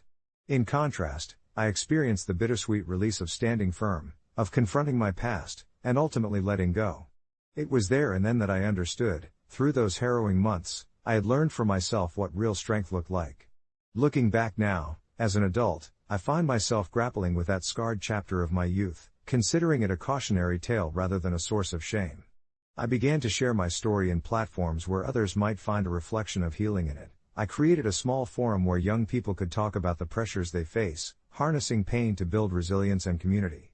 Updates often come flooding in from those who once bore the weight of similar burdens, each message a reminder that while the past can be a formidable beast, it also has the power to bind us together in our shared experiences. In a way, it fostered a sense of empathy that had me see each person, not as a label, but as a complex collection of tales worth telling. Through that transformation, I discovered my own redemption. Instead of regret, there sprouted a kind of understanding, a luminous thread of human connection that binds us all, making us stronger. As I continued to careen through this labyrinth of shared stories and revelations, a little flame began to flicker within me, fueled by the connections I was forming. Each confession I read mirrored pieces of my own experience, and I started to see my younger self not as an embarrassment or a foolish girl lost in a world she didn't fully understand, but as a part of the universal human journey. I wasn't alone. Countless others had danced with the specter of anxiety and regret, had fumbled their way through adolescence like it was a minefield. I realized then that mistakes were not the end of the world but, rather, the the very stepping stones that shaped us into who we were meant to be. As I navigated through the myriad of responses to my post, an unexpected message caught my eye. It was from a user, Phoenix Reborn 23, who expressed a particularly profound understanding of my situation. They too had sent explicit photos at a young age, only to find themselves grappling with not just the consequences of that decision but the enduring impact it had on their self-worth and relationships. They shared how, from that experience, they had channeled their pain into advocating for digital literacy among teens, working to help others understand the permanence of their digital footprints. Inspired, I found myself contemplating the idea of utilizing my story as a catalyst for change. Maybe, just maybe, I could transform my reflection into a lesson for others, a way of opening up dialogue and fostering understanding among young people who might navigate similar paths. The longer I pondered this new perspective, the more clarity washed over me, as if I was emerging from a fog that had long shrouded my thoughts. It was a quiet yet powerful realization. I could indeed choose to own my past without letting it define me. In that spirit, I decided to draft a blog post, recounting my experiences while threading in messages of hope, caution, and resilience. I wanted to share how vulnerability doesn't have to be shameful but can be a source of strength when used wisely.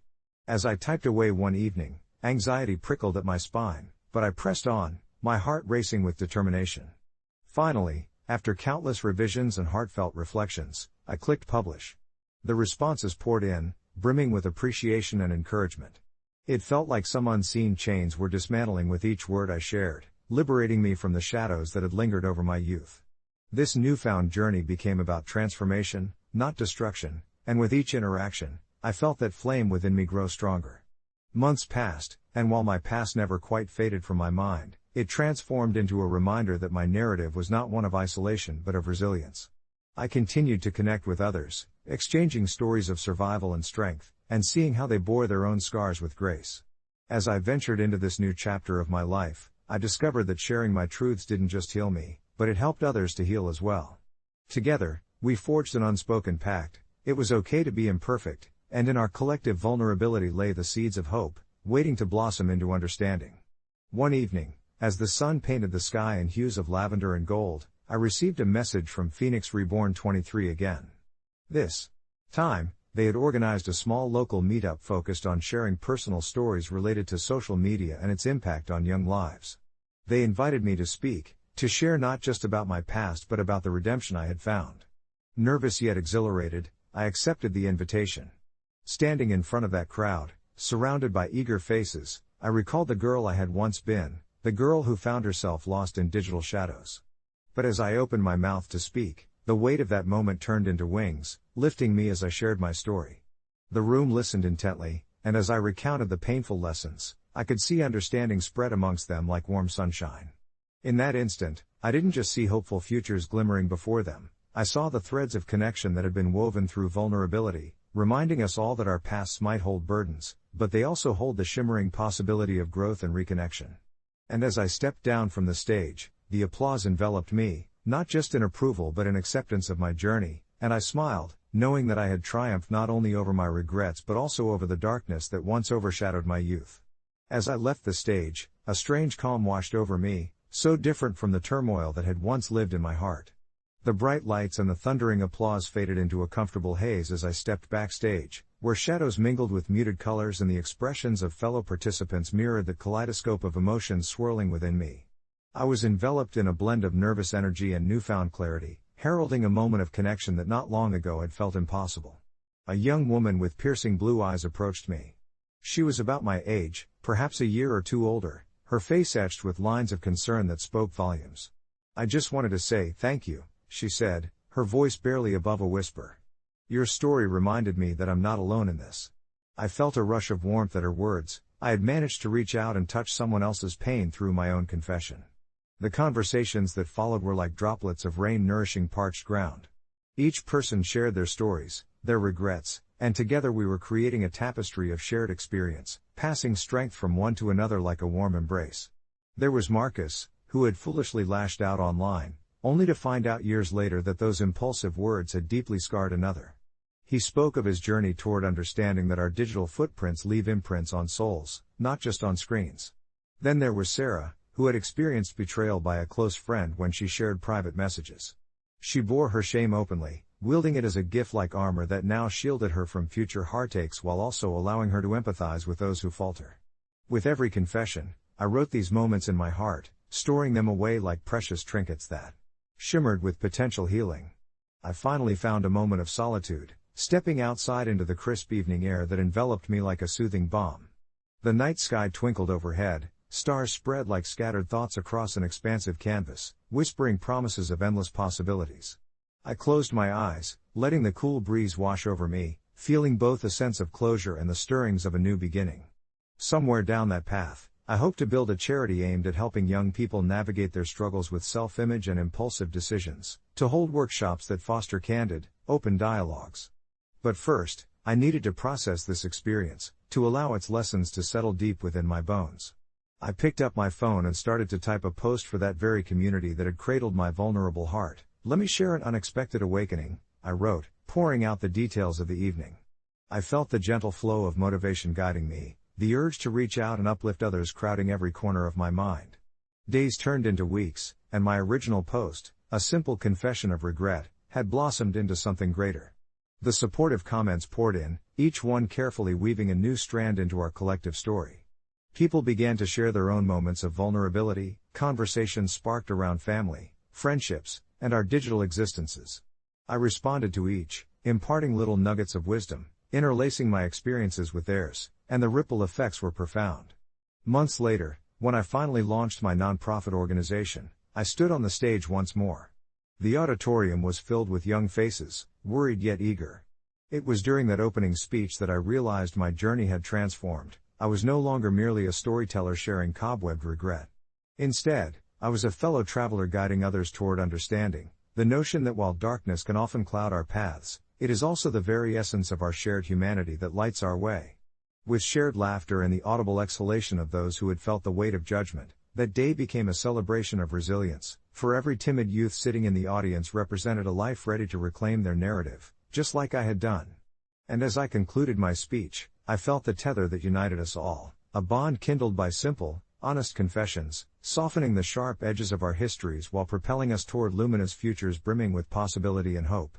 The phone call came out of the blue, shattering the fragile peace I had crafted for myself and my 2 young children in the years since the divorce. "He's gone," the voice on the other end faltered, and my heart sank.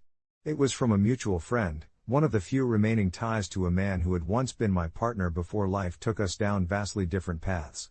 The news of my ex-husband's sudden passing brought forth a wave of conflicting emotions that crashed over me like a stormy sea: anger, grief, and even remnants of love mingled with memories of the life we built together, now reduced to echoes and ghostly shadows. My children, Jason and Lily, played quietly in the living room, unaware of the turmoil brewing just beyond their innocence. What would I tell them? Should I bring them to the funeral? As the moments ticked away, I wrestled with the thought, envisioning their little faces, so full of curiosity and imagination, grappling with something so profound as death. Eventually, I made the decision: they needed to see their father, even if it was just a final goodbye wrapped in an unfamiliar wrapping of grief and closure. On the day of the funeral, the autumn leaves fluttered to the ground, painting a poignant backdrop of gold and crimson.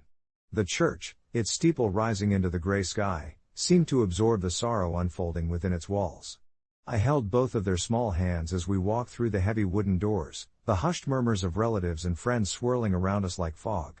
I could feel Jason's grip tighten, his eyes darting nervously at the sight of people dressed in black, while Lily, blissfully unaware, kept asking where her daddy was. My heart ached at that innocent question. Would it be too much for them? Would they understand why we were here? But I swallowed my doubts, reminding myself that this was as much a part of our story as the laughter we had shared. We took our seats near the front, my heart racing as the service unfolded.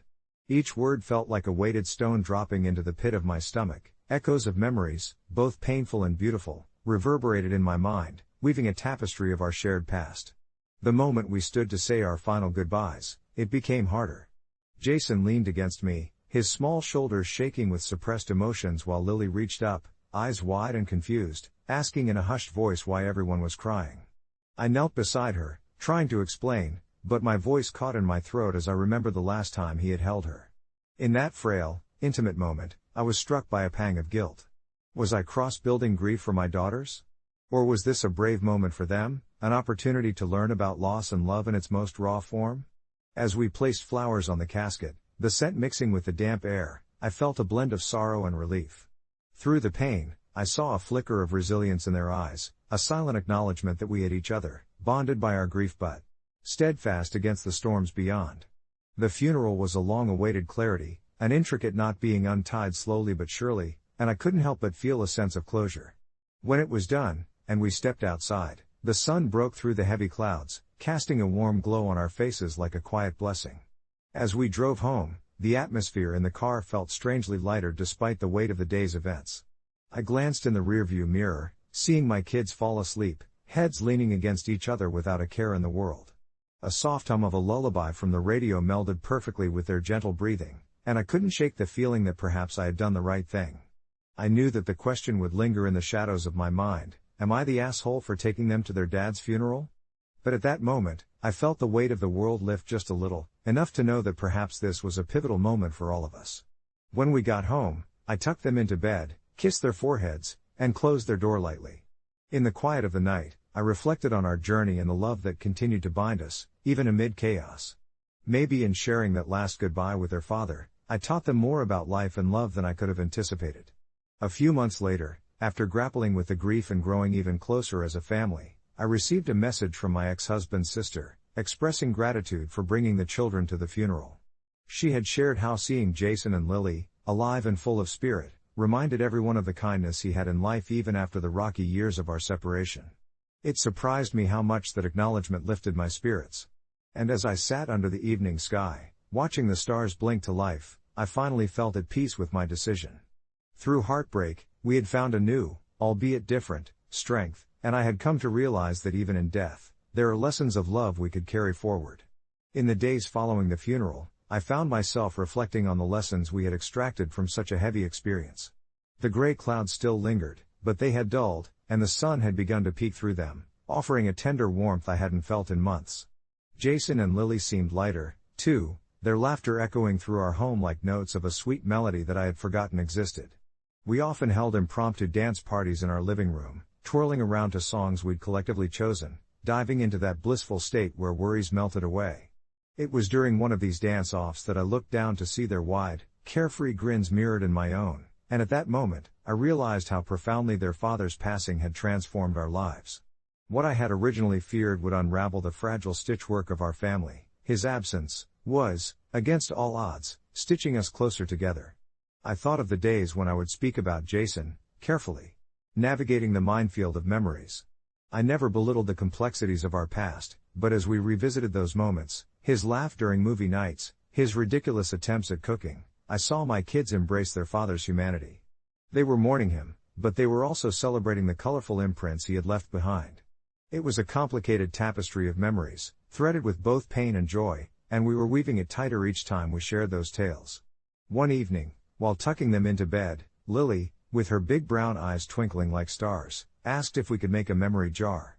"We can put in all the best things we remember about Dad," she said softly, her tiny fingers pulling the hem of her blanket.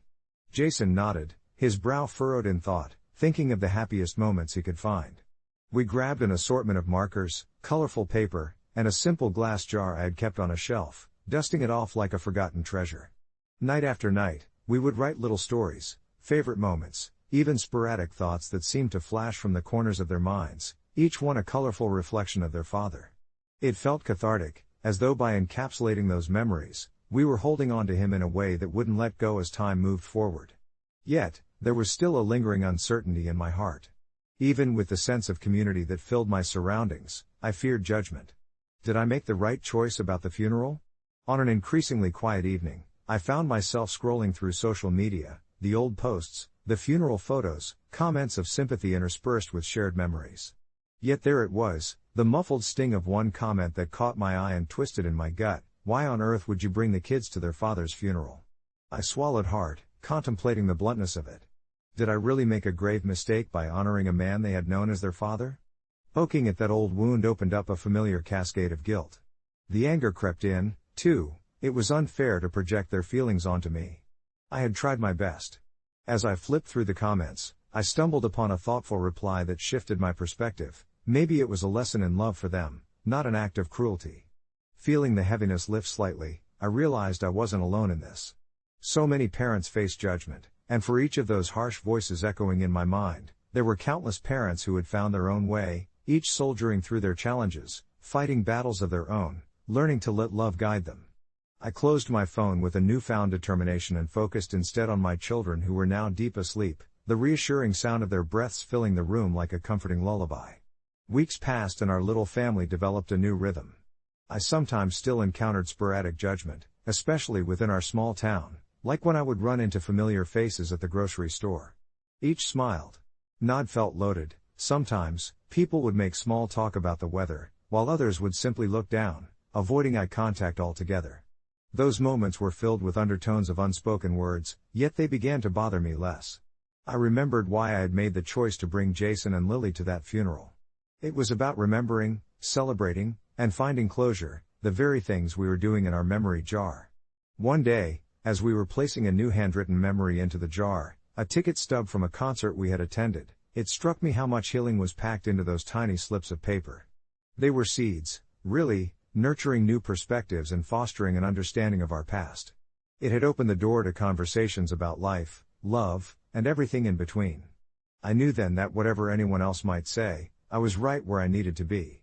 And so, as the nights rolled on and our little tradition of adding to the memory jar continued, I found that it not only enclosed stories about Jason but also made space for our own emerging narrative, a story of resilience, love, and the determination to move forward while cherishing the footprints left behind. Perhaps it wouldn't heal every pang of grief, but it fortified us with a sense of purpose in honoring what remained. With each memory shared, I felt our spirits intertwine, a quiet testament that life and love would always find a way. As I sat with them wrapped in their dreams, I recognized the profound truth in that sentiment. Even amidst the chaos of our history, we had woven a tapestry of love that would only continue to grow. And perhaps with that, I wouldn't just be a survivor of our heartache, I would be a champion for the enduring bond that we shared, a reminder that even through loss, life persistently finds room for love. The days following the funeral, I found myself wandering through a landscape of emotions that felt bright yet shadowed at times. I would often catch the scent of Jason's cologne lingering on an old jacket in the closet, a bittersweet reminder of our past that pulled at my heartstrings. The kids adjusted remarkably well to the absence of their father. For them, it was a cascade of memories they could sift through, moments captured in laughter and warmth. I often found them buried under blankets as they shared stories about their favorites, the camping trips in the backyard that morphed into grand adventures or the spontaneous kitchen experiments that ended in a mess but always ended with giggles. Their joy danced around me, a soothing balm for the ache of loss, and I began to understand the true gifts Jason had left behind. One evening, as the sun dipped below the horizon, painting the sky in hues of orange and purple, I sat with Lily and Jason at the kitchen table, painting the memories that still flickered in our hearts. We had set out a canvas, brush strokes letting each of us contribute a color or shape that represented our remembrances. I watched as they threaded together tales of camping escapades mixed with their father's goofy jokes and stories about how he'd always sing the wrong lyrics to their favorite songs. The laughter rang out like a melody, a stark contrast to the somber silence that had enveloped our home just days earlier. I could see how much they lived in those precious whirls of color and warmth, every stroke a testament to their resilience and the love that endured beyond our pain. My heart swelled with pride, a realization that even through our fragmented family, the bond we shared was vibrant and alive, creating a shelter at a time when rain threatened to wash away hope. It became clear to me that we were shaping our own narrative together now, one filled with the richness of memories and the promise of new beginnings, however uncertain they might be. This was our therapy, a way to weave Jason's essence into our lives rather than letting it vanish into silence. Every time I saw my children immerse themselves in their memories, a newfound sense of purpose washed over me. They were, in many ways, guiding me to a conclusion I hadn't been ready to face just days before. Jason had left us much more than just memories of times gone by. He had imparted lessons on how to love deeply, even when things were imperfect. As the nights rolled on, I embraced the routine of storytelling, of laughter ringing through our home, and of painting their dreams.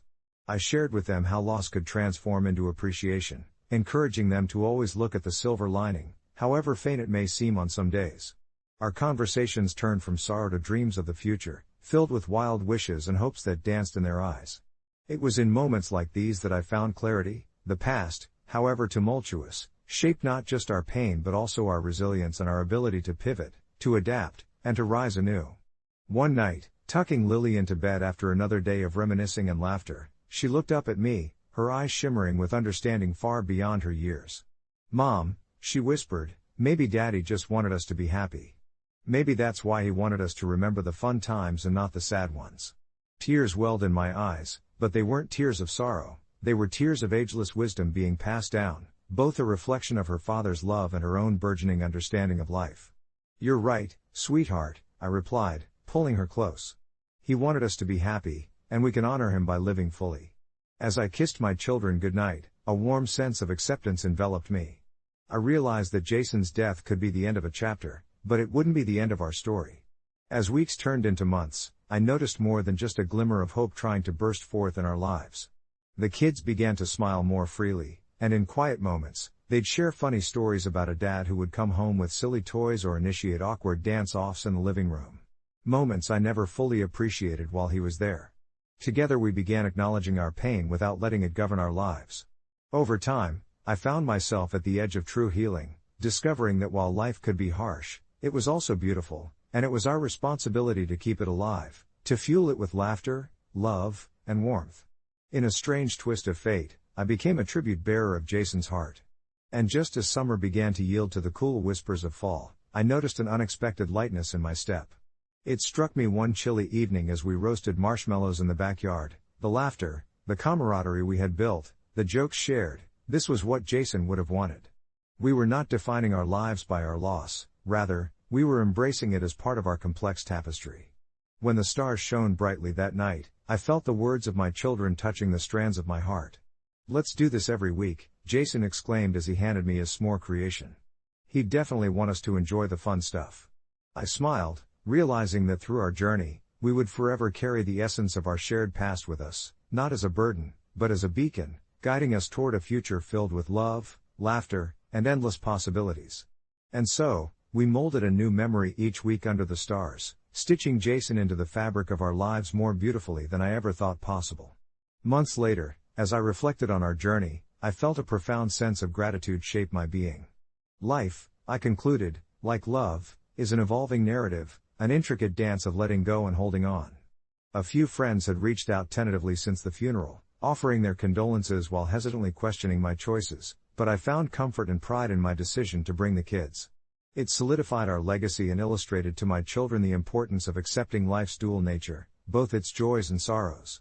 With every memory painted and every moment shared, we were crafting a life that resonated not just with happiness but with an understanding that love endures, transcending even the hardest of goodbyes. And in that realization, as I moved that evening to snuff out the small fire in the backyard, I whispered a quiet promise into the night. Our future would be colored with the hues of hope, courage, and unwavering love, welcoming all the joy that life dared to send our way.